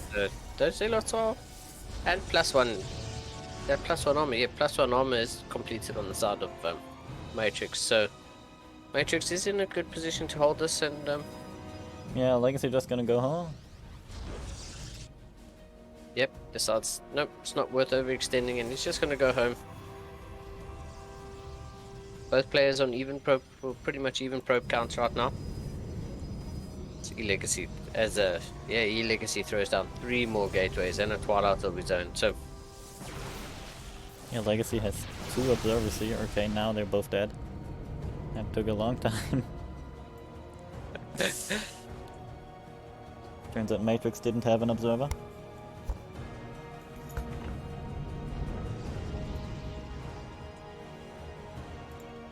I mean, Matrix going for +1 ground weapons now, and he's taking a significant lead in the upgrades right now.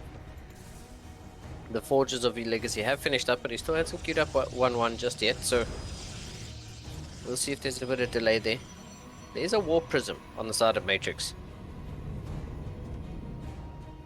I do think it's going to join in with this army over here, but Probably does. is Getting a yeah. snipe on the swords. Interestingly. The one I was that gonna is say, not unfortunate- producing. yeah. The other forge is producing and on Chrono gets killed as well. Yeah. So no upgrades for a Legacy in a long time. Yeah, I mean, I would like some Guardian Shield popped here on the side. There we go, as I said, on the side of Matrix, because yeah, this ranged attack. Oh, there we go, bang. Well, that was a... Before I could even finish my sentence, it was done. GG. Matrix, you know those voids. I think distracting E-Legacy enough to pull some stalkers out of it.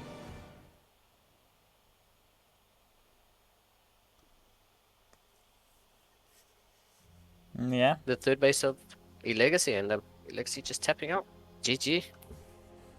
Some early game shenanigans there out of Matrix, getting a pylon in the main base of E-Legacy. And yeah, I mean, some adepts getting out there. What was it, 12 or 13 workers in total that fell in that early game, which is like some really, really good harassment there, the Oracle and the 4 adepts in total. It's actually very, very well done. Very good early game there, and I think that paid off in the win. But still, PvPs, always crazy. Yeah. By the way, to follow up on the Twitch chat, Trovo chat question, God.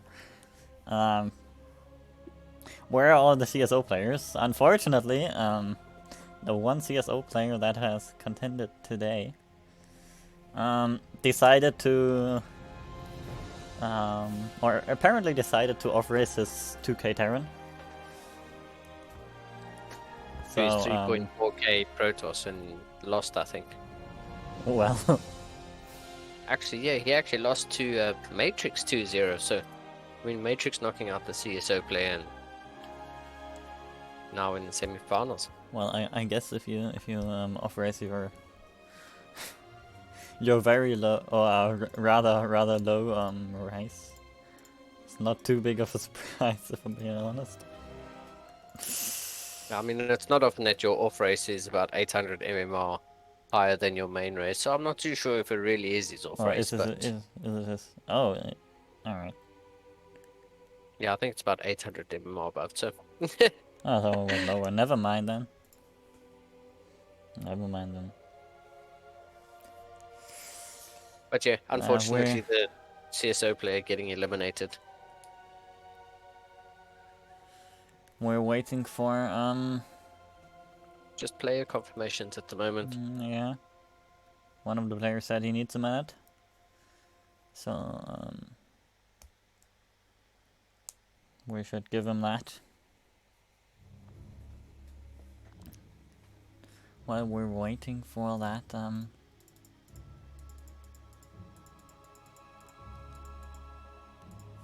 that second map on Romanticide. Once again, I don't know how often I've said that so far, but while we're waiting, you can still go to Match Arena I mean, at this point, most of you who are watching probably have already, but in case you haven't, there is the Matcherino. And with exclamation mark P you can get the link. And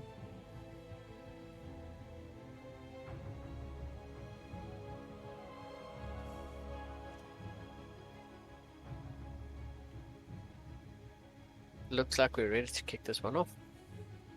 yeah.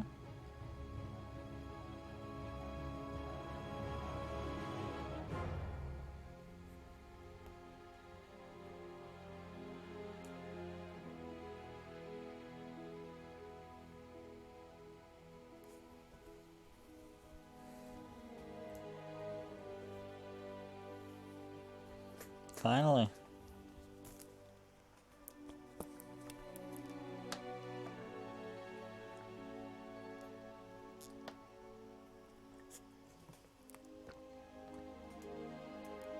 This might determine who goes up against Vales in the finals. In case it is Matrix. If he closes this out, he would be the one. And Legacy hopes to tie it up. So let's head in. Spawning in the bottom right. As the red Protoss player, it's Matrix.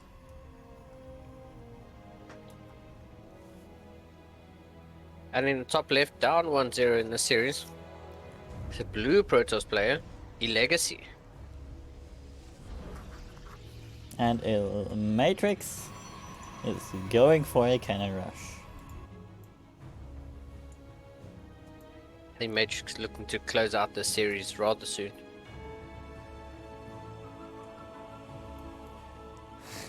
Not going to give Legacy any sort of breathing room.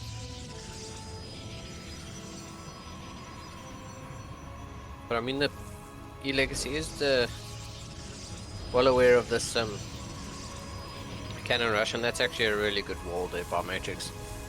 Yeah, abusing the gateway of a Legacy.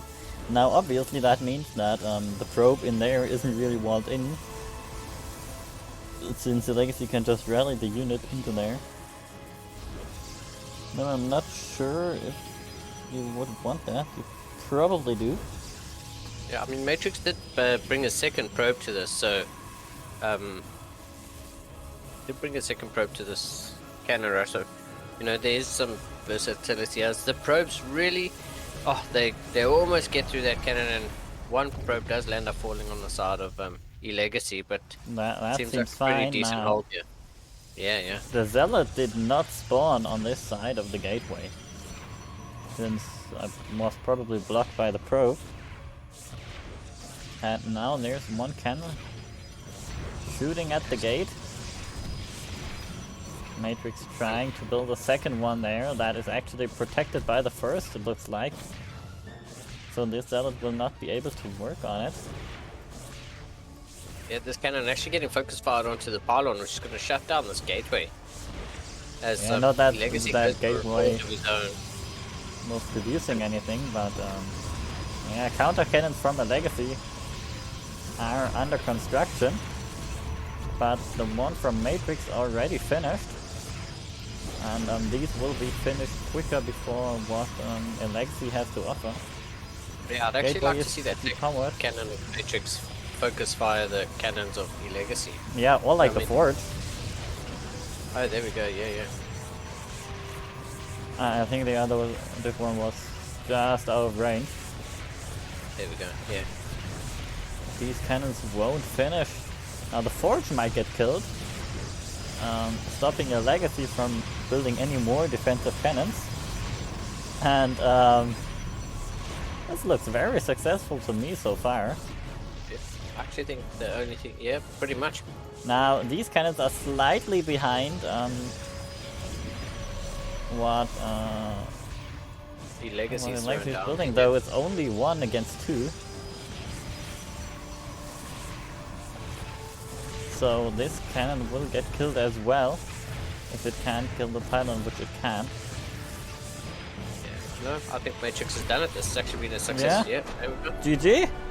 Matrix will face Veils in the grand finals. Yeah. Well done. Turns out about 20,000 cannons do the job at killing your opponent. Well done And to there we Matrix. have our grand finals. Matrix GG. has failed. Now, before that, we obviously first need Veils to get out of Twitch, out of Trovo chat, and in the game. I don't think we can tell him in chat, since that would spoil the result of the game, which is only now really building up due to the delay. And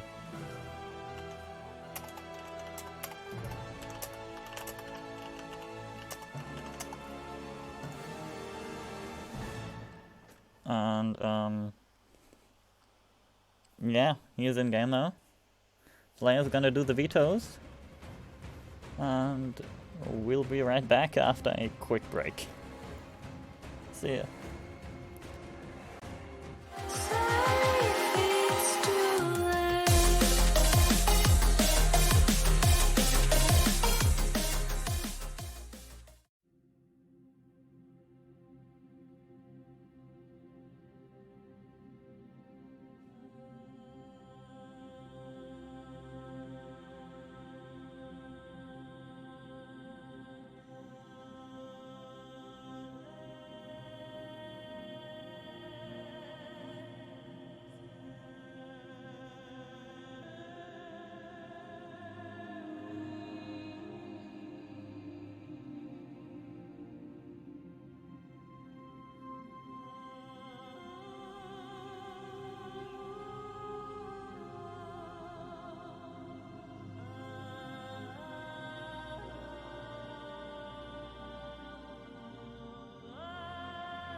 Welcome back. It's grand finals time. Veils versus Matrix. To decide this CSO Contenders champion. What do you think about TVP? Yeah, I'm actually really excited. I mean, we got to cast a bit of Veils earlier, and see what his Terran is all about. And I mean, the last series of Matrix, we can see he can play like a pretty decent game, and he can also throw in some cheese. So yeah, I actually think we've got a really good grand finals here on our hand.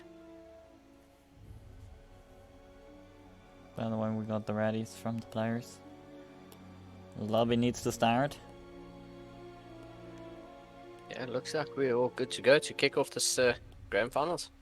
Let's get game one underway. Yep. this obviously is a best of 5. So perhaps a longer series. Perhaps finish in 3 maps. Who knows? Who knows, yeah. Really excited to kick this off.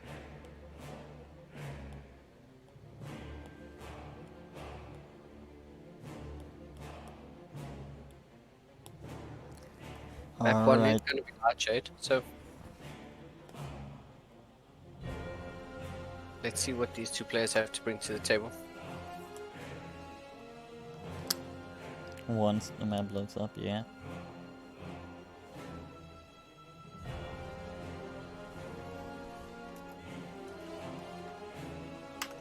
Alright. Lightshade is loaded up, let's go. Spawning in the bottom right corner. The blue Terran player for the Platinum Heroes is Veiled.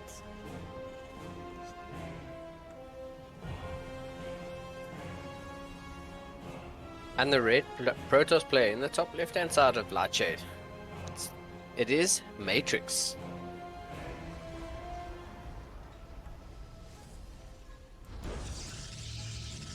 Building that Reaper wall. Probably knowing that Veils likes to go in with his Reapers. Yeah, I mean, Bale's TVT in the semi-finals leading up to this grand finals was absolutely crazy. The amount of damage he was able to get done with 2 Reapers and 2 Hellions. And yeah, let's see what Matrix has to show, like, in terms of that, because yeah, Bale's actually proving that he can get a lot done with a few amounts of units. So yeah, let's see. Let's see. I think we've got a... Oh no, you aren't trying, are you? No, he's scouting Veil to the second barracks. Yeah. I do wonder if Matrix was going to put down a pylon there, and if Veil's second barracks kind of stopped him from doing so. I mean, I doubt that it would have been very successful since Veils was watching the other semifinals.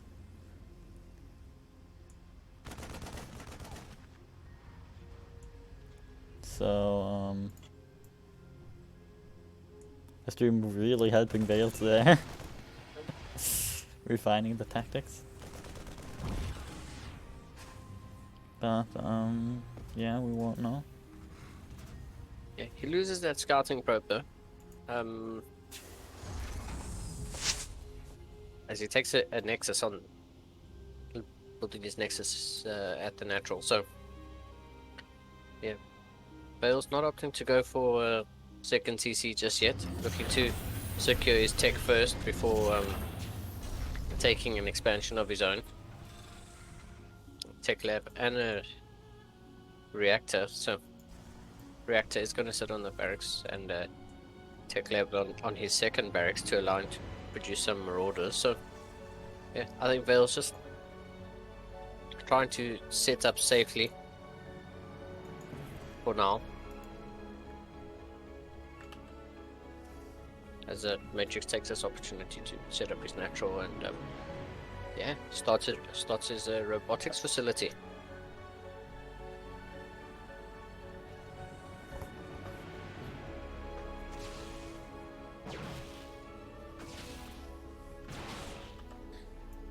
Matrix gonna poke in with his Stalker.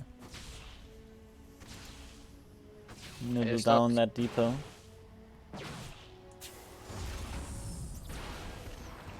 That Cyclone will scare it away. Or actually just kill it. The Cyclone is going to pick up that Stalker, but I'm not sure if Vale's actually wanted to show that Cyclone so early, or if he had more intentions of just taking a couple Marines to the front there and chasing that Stalker away. That's a good point. Vales looks like he's doing a one base build yet, still not expanding. Still only producing army at the moment. He's not producing any more SCVs, as I said that he fires up one more, but taking a second gas, it looks like he's going to be pushing across the map and really wants to put some pressure on Matrix.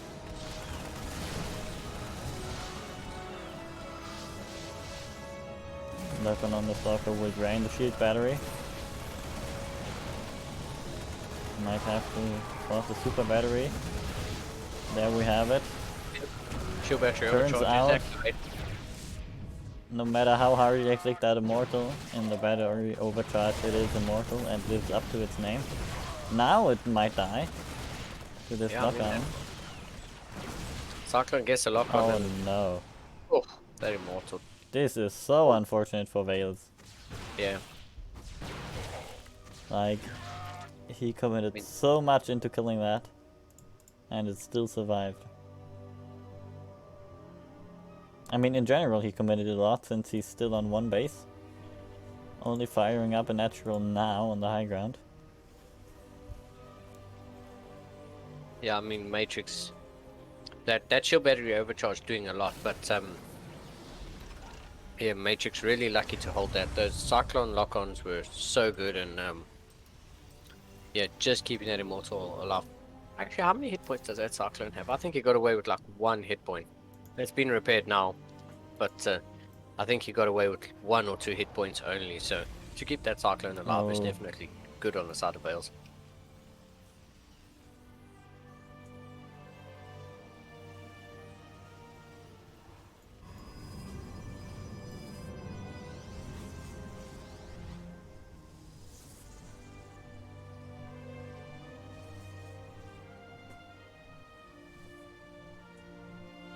I mean, now double immortal on the side of Matrix.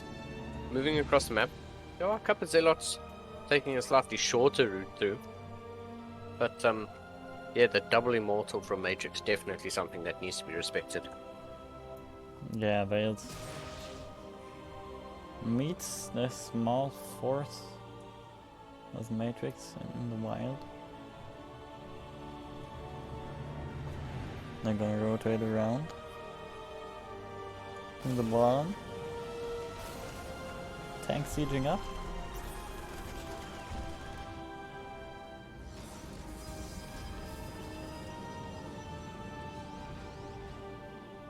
Yeah, I mean, 6 more charge slots warping in here on the side of Matrix, and it really looks like Matrix is gonna try and break this force of Vales. Yeah, that's Well, quite a big setup. Vales building 3 bunkers. Vales did reposition there. He was set up more at the top of the map, and what's done is he has repositioned himself. So Prism going in, huge warp in of Zealots sniping the tank. Now Prism will get taken down, but meanwhile the rest Yeah, of the fair enough. force coming in on the bottom. Nice force good trapping the work there. Terinami on the top. yeah, but I think those Zealots committing to the bottom of the ramp, putting them in range of those Marines, and quite a few go down. SCV's now falling on the side of Vales as this army makes its way down the ramp, but 2 Immortals, some Charge Lots and some Stalkers. I'm not sure that this Marine Marauder force can... Well, as I say that, they do Yeah, manage Mortals to on do their enough own damage. aren't that effective, but then, They get recalled back home. I mean, Matrix killed 14 SCVs. He had a somewhat economic lead before. Yeah, haven't put down that early expansion and denying the 1 base pressure from Vale. So yeah, Matrix going for a 3rd base now, which is really good. It's only up 10 workers, and with 2 orbitals, I mean, I don't know if mules make up for 10 workers, but Matrix is definitely in a good position right now. Most of his tech in place, the first Colossus almost about to pop, and +1 armor on the way.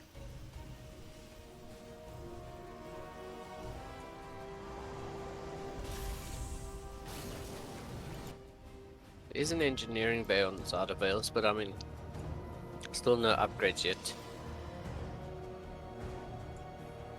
Thermal Yeah. Lance is now fired up for Matrix, so Matrix looking to counter this Bioforce with some Colossus, and The Ghost Yeah. Academy behind that. yeah, this game seems to be settling down a little bit after a little bit of a bumpy start. So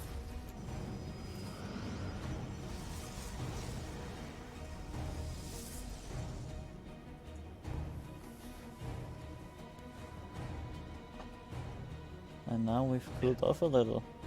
Yeah, hallucinated Phoenix making its way across the map, and I think it's just gonna look to get a good scout to the main of Veils, and Matrix just looking to confirm what he's actually up against, and maybe get a spot of the Terran army and see that he's still well pinned back at home. Not looking to move out at all. Yep. That gives Matrix some confidence.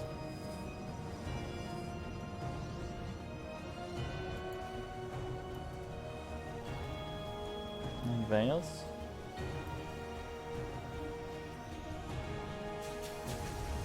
Will stay at home for the time being. Third base has finished up for him. Not sure he wants to.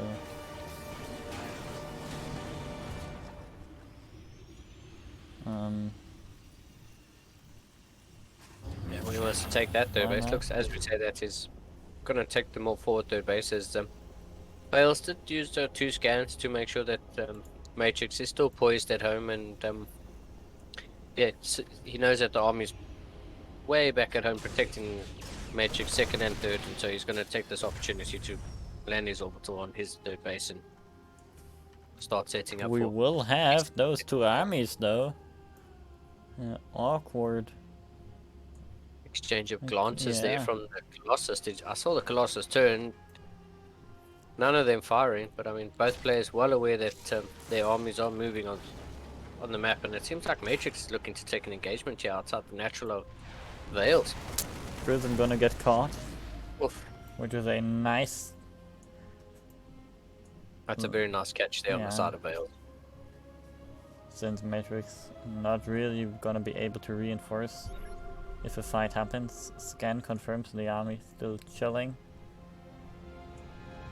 Yeah, I mean, From I actually army wouldn't have behind. minded that Warp Prism going in towards like the main of Veils and just warping in right at the edge of the base.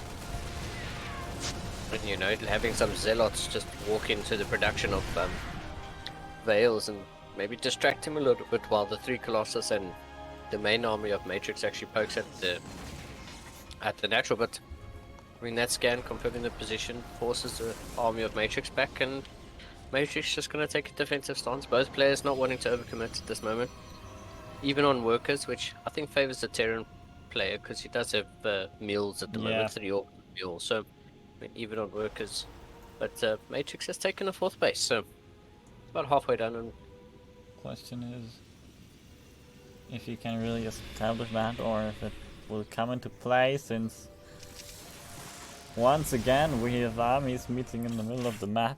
This time shots are exchanged. yeah, I mean, the Dark Shrine has only just started, and Starstorm is on the way, so there are a few Archons on the side of Matrix, so there is quite a bit of splash damage so far.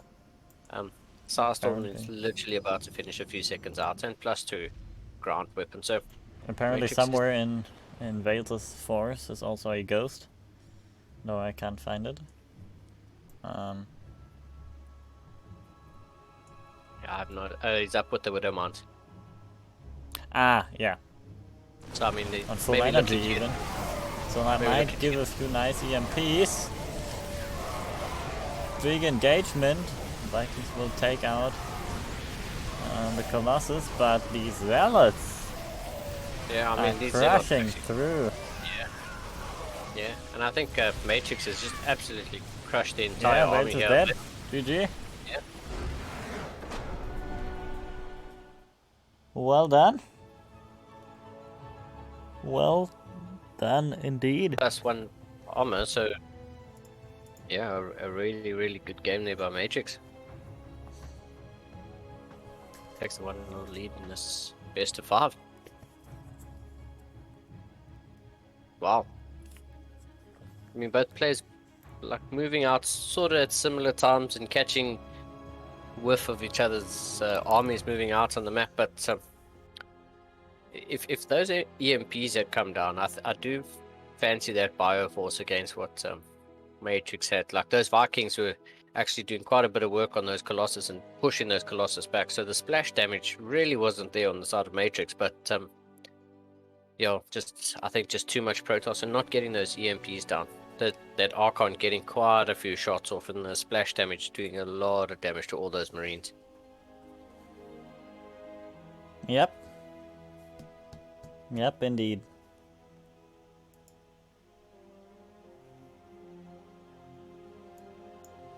So, the map. Our second map will start once the players figure out that this isn't the ATVT.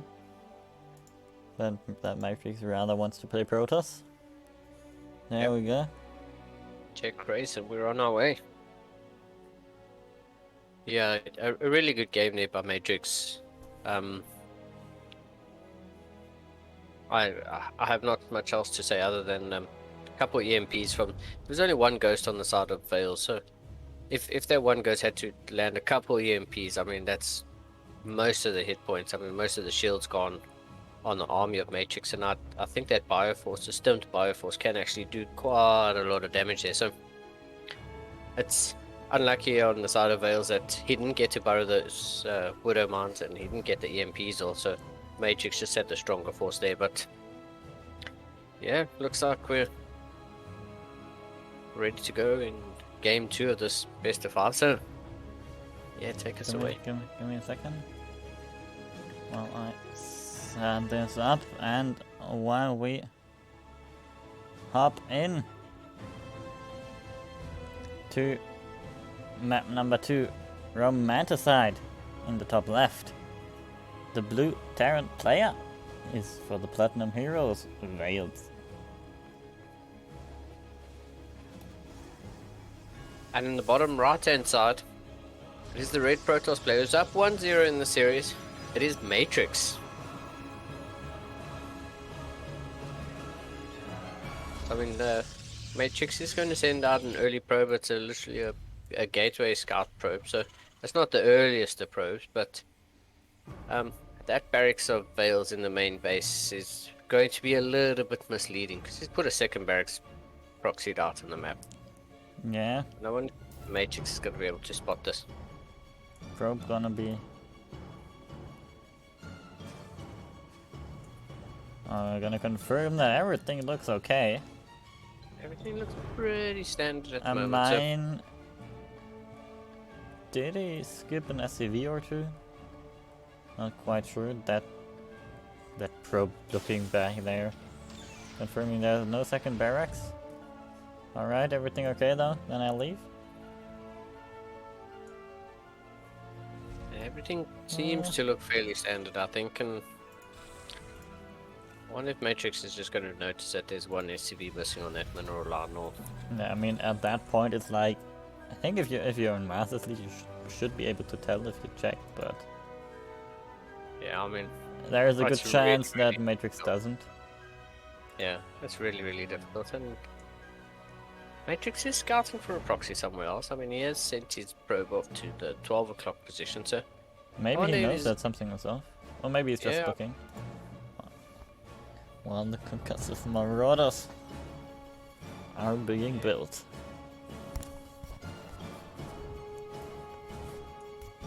yeah, I mean, I wonder how many units Vel's gonna wait for to pop out before he actually commits to this. I mean, there's 2 marauders getting queued up Two now. marauders should be able to do some damage. Like you won't walk in with a single one, but oh, the probe really... might be able to see the marauder out there, and this is a big tell. Yeah, I mean, the Matrix does have a Stargate that's almost done on his side, so I do wonder if there's going to be like Vikings, or if that's just going to be like a Void Ray first. Starts a shield battery up in the natural, so I think he's expecting some sort of aggression. He's aware that something is existing. But yeah, No, he Depth Shade didn't finishes. didn't quite spot their marauders yet or confirm them. Yeah, the Depth What Shade are does you finish doing? and catches 2 units in the middle of the map, so Is he trying to catch the depth? He and isn't Depth just successful. managed just to shade out, yeah. But yeah, these marauders are actually going to lay siege to the natural of Matrix, and we're going to see if Bales can actually get some early game damage done here. And Bang! it looks that way, kills the battery. Now the Battery, Void yeah. Ray gonna target the Marine, and now there is nothing that shoots up. Actually shoots up, yeah. So an advantageous position for Matrix. Yeah, the Void Ray pushing the army of Veils back, and yeah, it looks like he's just gonna catch it in the middle of the map. With absolutely nothing to shoot up, this Void Ray can just chase these Marauders back the whole time. 2 Marines now on the way, and a Cyclone, so Veils now trying to get some sort of anti-air up at the moment, but I'm not sure He's 2 really Marines are enough against the Void Ray. yeah, I don't think so Oh, either. yeah. And there's a Stalker and an Adept here, so it looks like Matrix is just going to take this opportunity to put some pressure onto the side of Veils, and I mean, the Void Ray takes some damage. Cyclone finishes up. Oh no! Cyclone the will Cyclone fall. falls. Yeah, Now but it does Stalker's- get the kill on that Void Ray, so Stalker's obviously horrible against Marauders. yeah. And this game is yo-yoing a little bit, but Matrix is up 12 workers at the moment. He's going into Phoenix, so Yeah, I these do wonder if 12 that Phoenix workers is are just going to be so lift-offs. huge. Yeah, So huge. I mean, losing that Void Ray is such a problem. That proxy barracks on the side of Veil's proxy barracks on the side of Matrix is still producing units. Like, he's yeah, just and is now producing units. Stim even. Yeah, I mean, he's producing units and rallying them back home, and it seems like the army's going to meet up in the middle of the map. But yeah, that barracks hasn't been scouted yet, and I mean, Veils is just taking advantage of being able to produce units on Matrix side of the map. Yeah, I mean, he has to. His army is quite a bit bigger in terms of supply, but then he's down, like what? 10, 14 workers? Which is absolutely huge. Yeah, I mean, the Phoenix here lifting off some of these key units is actually making such a huge difference in Matrix being able to hold this attack. Yeah, Cyclone. Really low on hit points. And it's like the only real defense against the Void Ray gets picked up by the Phoenixes. And Yeah, this it's game a is a army of disaster for Veils. Yeah, I mean, his army's just getting chased back, and he's just taking damage the whole way back home as well. So, really not a good position for Veils. Although the army supplies are fairly even, he does have another Cyclone and some more Marines back home to deal with this mainly air army. But Matrix army is just think still this- so much stronger. yeah, I Seems mean, way more tactical. these pickups here on the side of Matrix just like halving the amount of damage that Veils is actually able to put down. As another Cyclone pops up, but these Phoenix are actually now able to take on these Vikings because there's just not much on the ground here for Veils, and I think there's just too much here for Matrix. Yeah. Well done. 2-0. Sending us very quickly into game 3. Matrix looking pretty convincing in this. Yeah, Matrix playing really, really well in that proxy tech lab on the barracks there. You know, producing Marauders is a good play there by Veils, but it just didn't pay off against the Void Ray. I mean, the Void Ray opening out of that Stargate is such a good answer there for Matrix, and it's really, really good in terms of defense. There's not a lot that could shoot up there. I think the Adept getting the early scouts off on those Marauders sort of like told them Matrix, like, hey mate, listen, you got to make Void Ray because this man's not going to have a lot of stuff to shoot up, and if stuff doesn't shoot up, Yeah, I mean, he was you correct. sort of want to. Yeah, I mean, the Void Ray opening up with the Void Ray instead of a Phoenix or something is, I think, was the right call, and that. Yeah, really, really solidified Matrix position in that game. It takes the 2-0 lead in this best of 5. Yeah. We have the readies, not from both players yet, since again, both are set to Terran. Which is only 50% correct.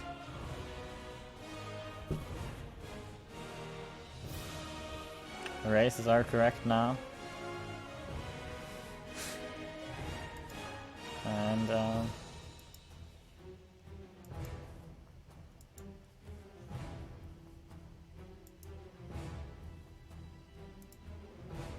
we have our third map. Game 3. Yeah. And Matrix is on match point. Tournament point. Whatever you want to call it. For Wales, it's not a situation you want to be in. And Oxide could decide it all.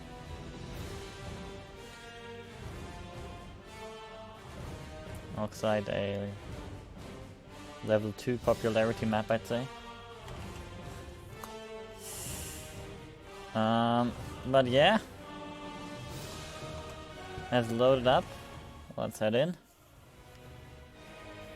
Spawning in the top right corner. Can he bring it back with the reverse sweep? Platinum Heroes Veils. And in the bottom left-hand corner of Oxide, the red Protoss player up 2-0 in the series on match point. It is Matrix.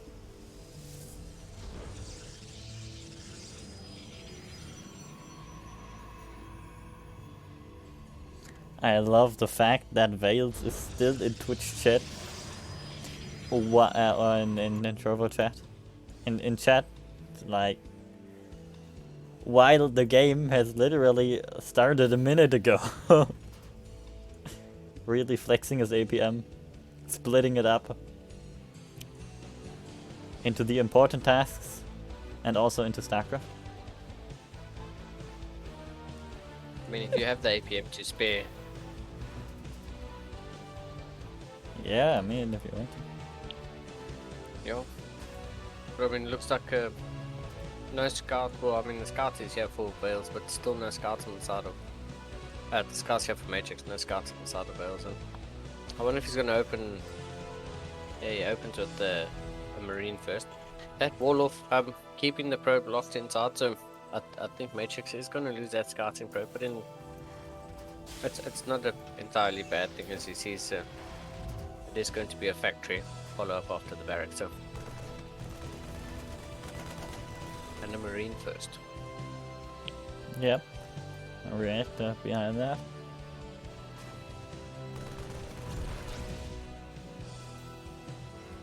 On Matrix aside, a low ground expansion. And then adapt on the production.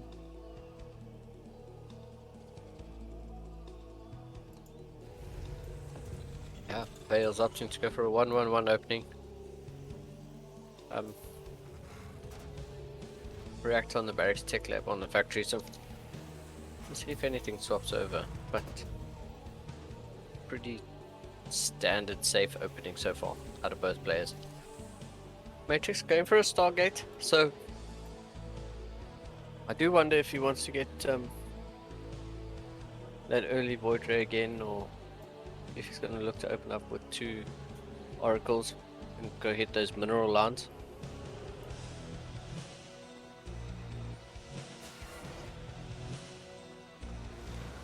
Yeah, cancels the shade, which not sure where that was supposed to go.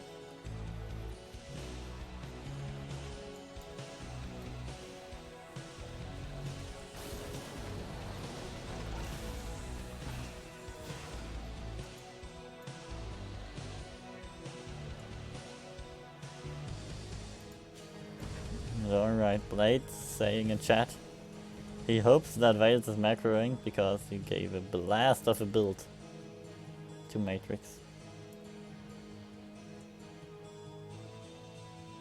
Apparently we're onto some real fun. Yeah, I mean, Vales is opting to go for Cloak Banshees this game, so definitely something different, and I do like this. Although Matrix has opened up Phoenix, so there are already 2 Phoenix on the map, and there's going to be some answer for those Banshees, but Bell's just looking to put a little bit of pressure on the side of Matrix. This Adept getting caught out in the middle of the map, and Yeah, some boys getting pulled even to this push. yeah, I do think those boys are here to repair the tank and... Oh wait, no, in they go. Oh, yeah, the battery falls. Oh, I guess the power not falling. Yeah, No failed, overcharge even. Matrix just giving up the base. And I'm not sure if we're gonna get that last of a build from Matrix. Yeah, I actually really like this position for Vales. Matrix, giving up this natural expansion isn't really a bad thing. The Terran player is still only on one base himself, so the Phoenix lifting up these tanks really, there we go, GG. The tank's not doing too much in terms.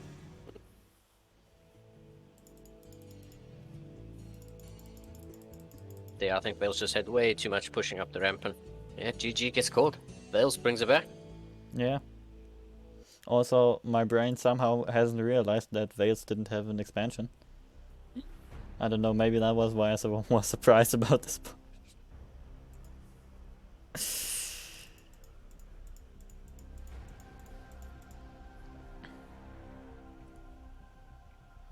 And well, now we have our 2-1.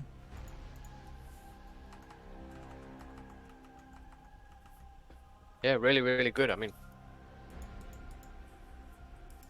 it was kind of like a serious one base pressure there, and Matrix going for the natural expansion. I really didn't mind him giving up that natural expansion because Vales didn't have an expansion of his own. But yeah, Vales just with 2 tanks and quite a few Marines. It was just had enough to just roll over Matrix, and maybe we're in line to get a reverse sweep here.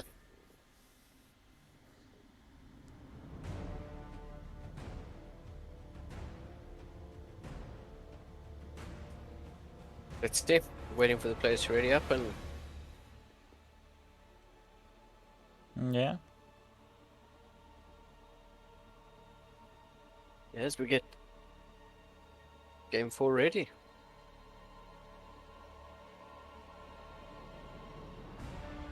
Both players with the go-go, and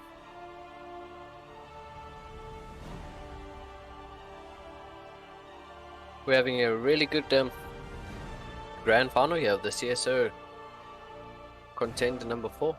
Really, really good. Yeah.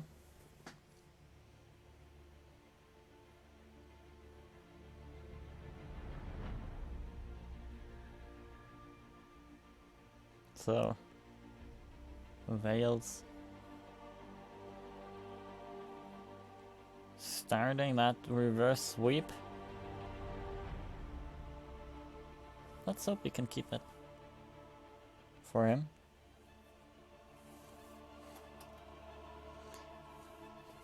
Blade in chat really wants Vales to macro. That must be some amazing build we've missed. And he's still in chat. Mate! Vales, the game has begun. Why are you in chat?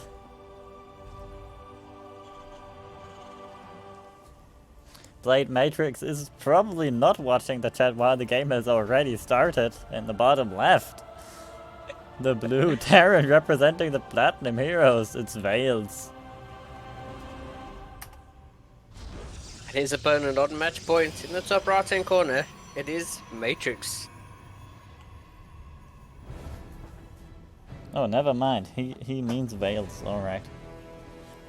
Getting confused with the player names already. Matrix again with that probe confirming nothing is in that base. I really want him to place the probe there again. And pylon. Yeah, Vale sending out an SCV just to make sure. Sees the probe take a odd route around the main base, and Vale's just gonna lock that probe in. You shall not pass. Matrix throwing down on the natural expansion.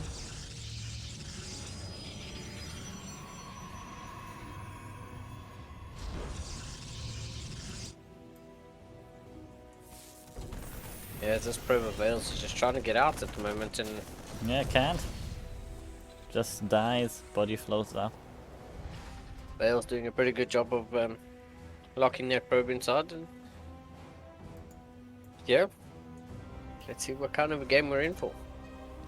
Opening up with a factory after barracks and a reactor on the barracks room. Yeah.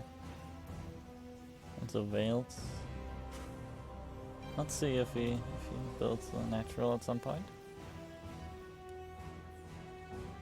If he thinks that his one base all-ins have been pretty effective, and he wants to continue using them. Adept making its way across, making her way across the map.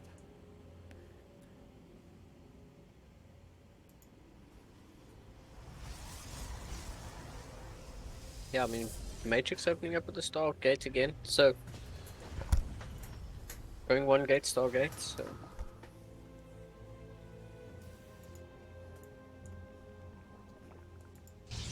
Throwing down a battery at home. Just for safety purposes, and also because there's no natural on the probably low not ground because yet. there's no natural. Upon seeing that, I'd get slightly worried.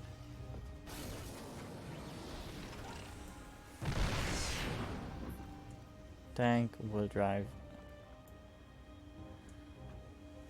The depth back, yeah, I mean, Back. the Veils is going in for Cloak Banshees again.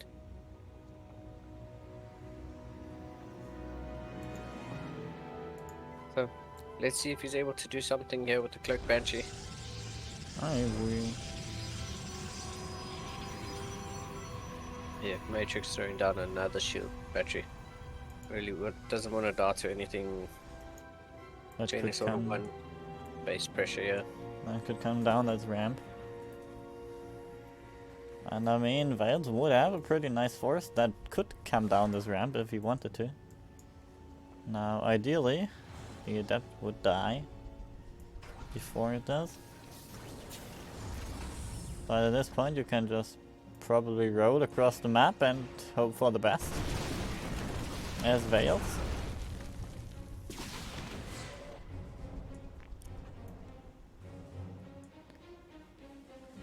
Throws down a scan on the natural.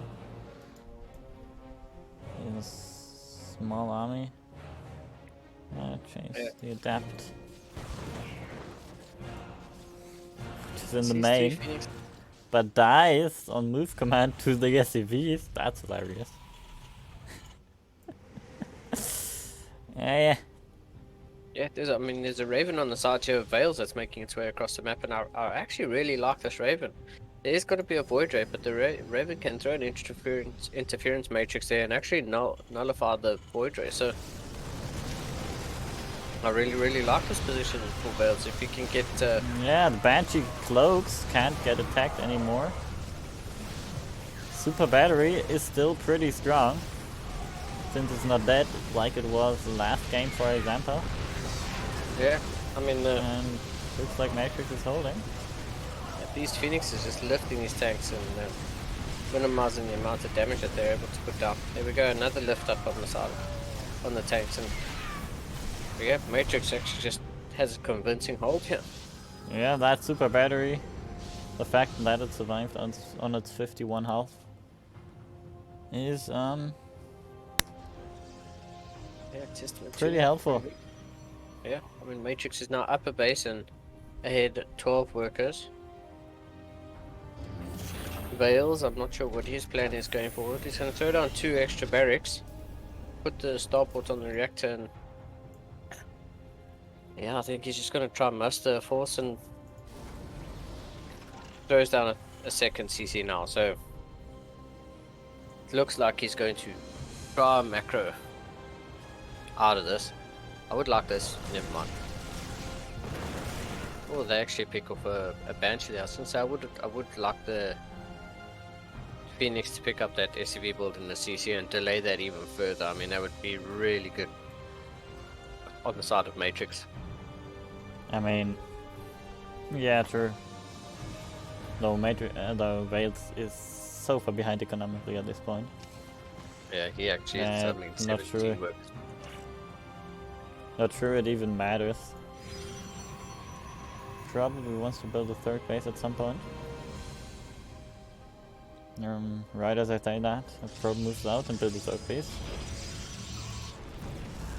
Yeah, I mean, he picks off that SCV, like I said, and delays that CC just a little bit more. I mean, it's not much, but it's Yeah. another delay. I think he lost a Phoenix in doing this one. Yeah, there are two making their way back home, so Unfortunate. as does lose one. But I mean, Matrix is definitely in a really, really good position at the moment.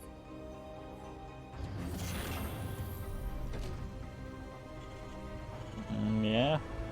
I guess Wales is trying to macro his way out of base. And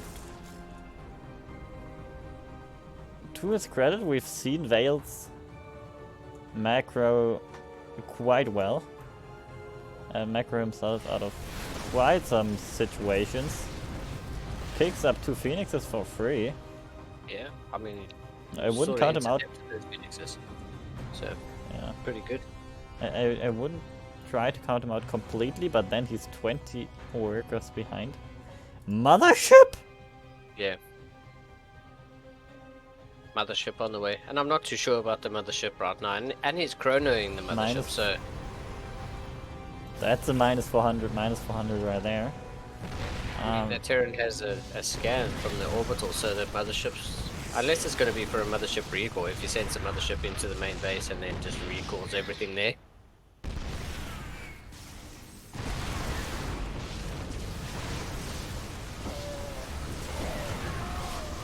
I mean, you could also just use it to flex on your opponents.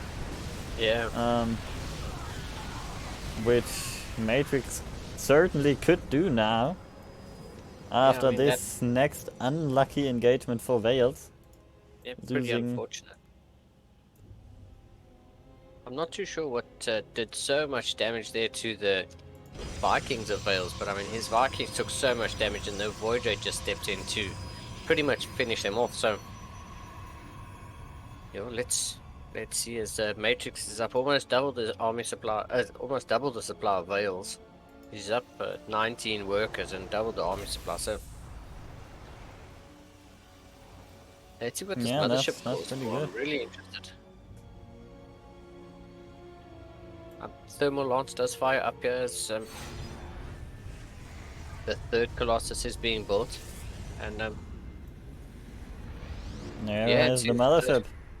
yeah, that mothership's getting rallied to the top left-hand corner, and it looks like it's rallied back down into the main. So I think it's just going to be a yep. There we go. There's the waypoint, and it's just going to be a recall into the main of Vales.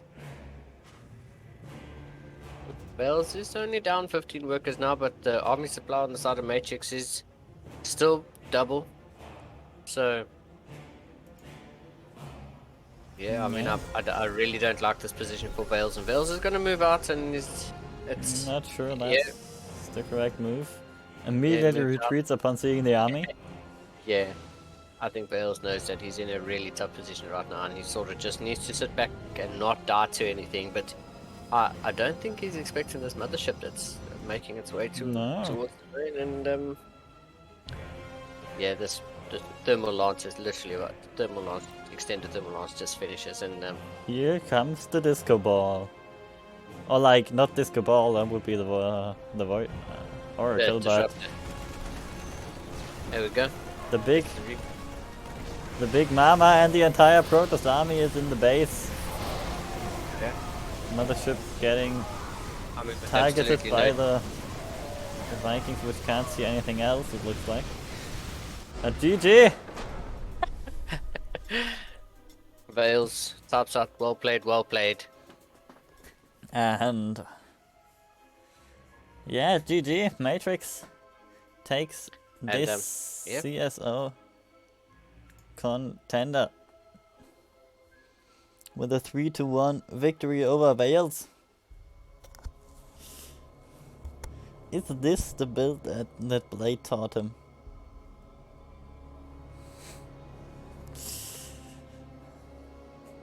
In the little 20-minute break. Well, I'm not sure what the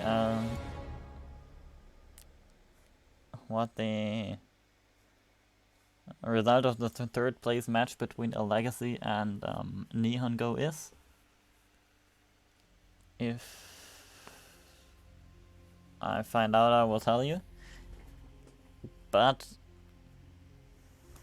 I guess that's it for today. Congrats to Matrix for winning this contender. Obviously for Wales getting second. So,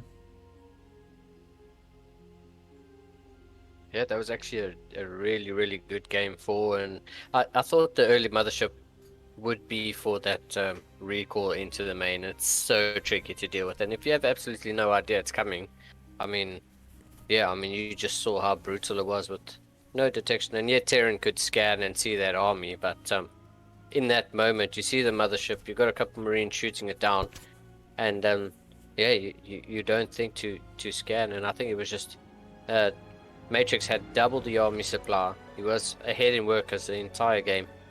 Matrix just in a commanding lead, and that Mothership core was maybe a little bit of a flex, but it was a really good game, and kudos to Vales for bringing it back 2-1. Not going down 3-0, but yeah, well done to Matrix. Played really well today, and CSO Contender number 4 champion. yeah, and with that, we'll wrap it up for the day, or for the night, depending on where you are. If you haven't already, obviously. Again, the Match Arena codes are still available, ! Prize pool. Thank you everyone for playing. Thank you everyone for watching. Make sure to tune in next week for the next edition of our CSO Cup, where there is no MMR cap, everyone can play. We're gonna have a stream. And yeah. Thanks for tuning in. That. And see you next week. Bye.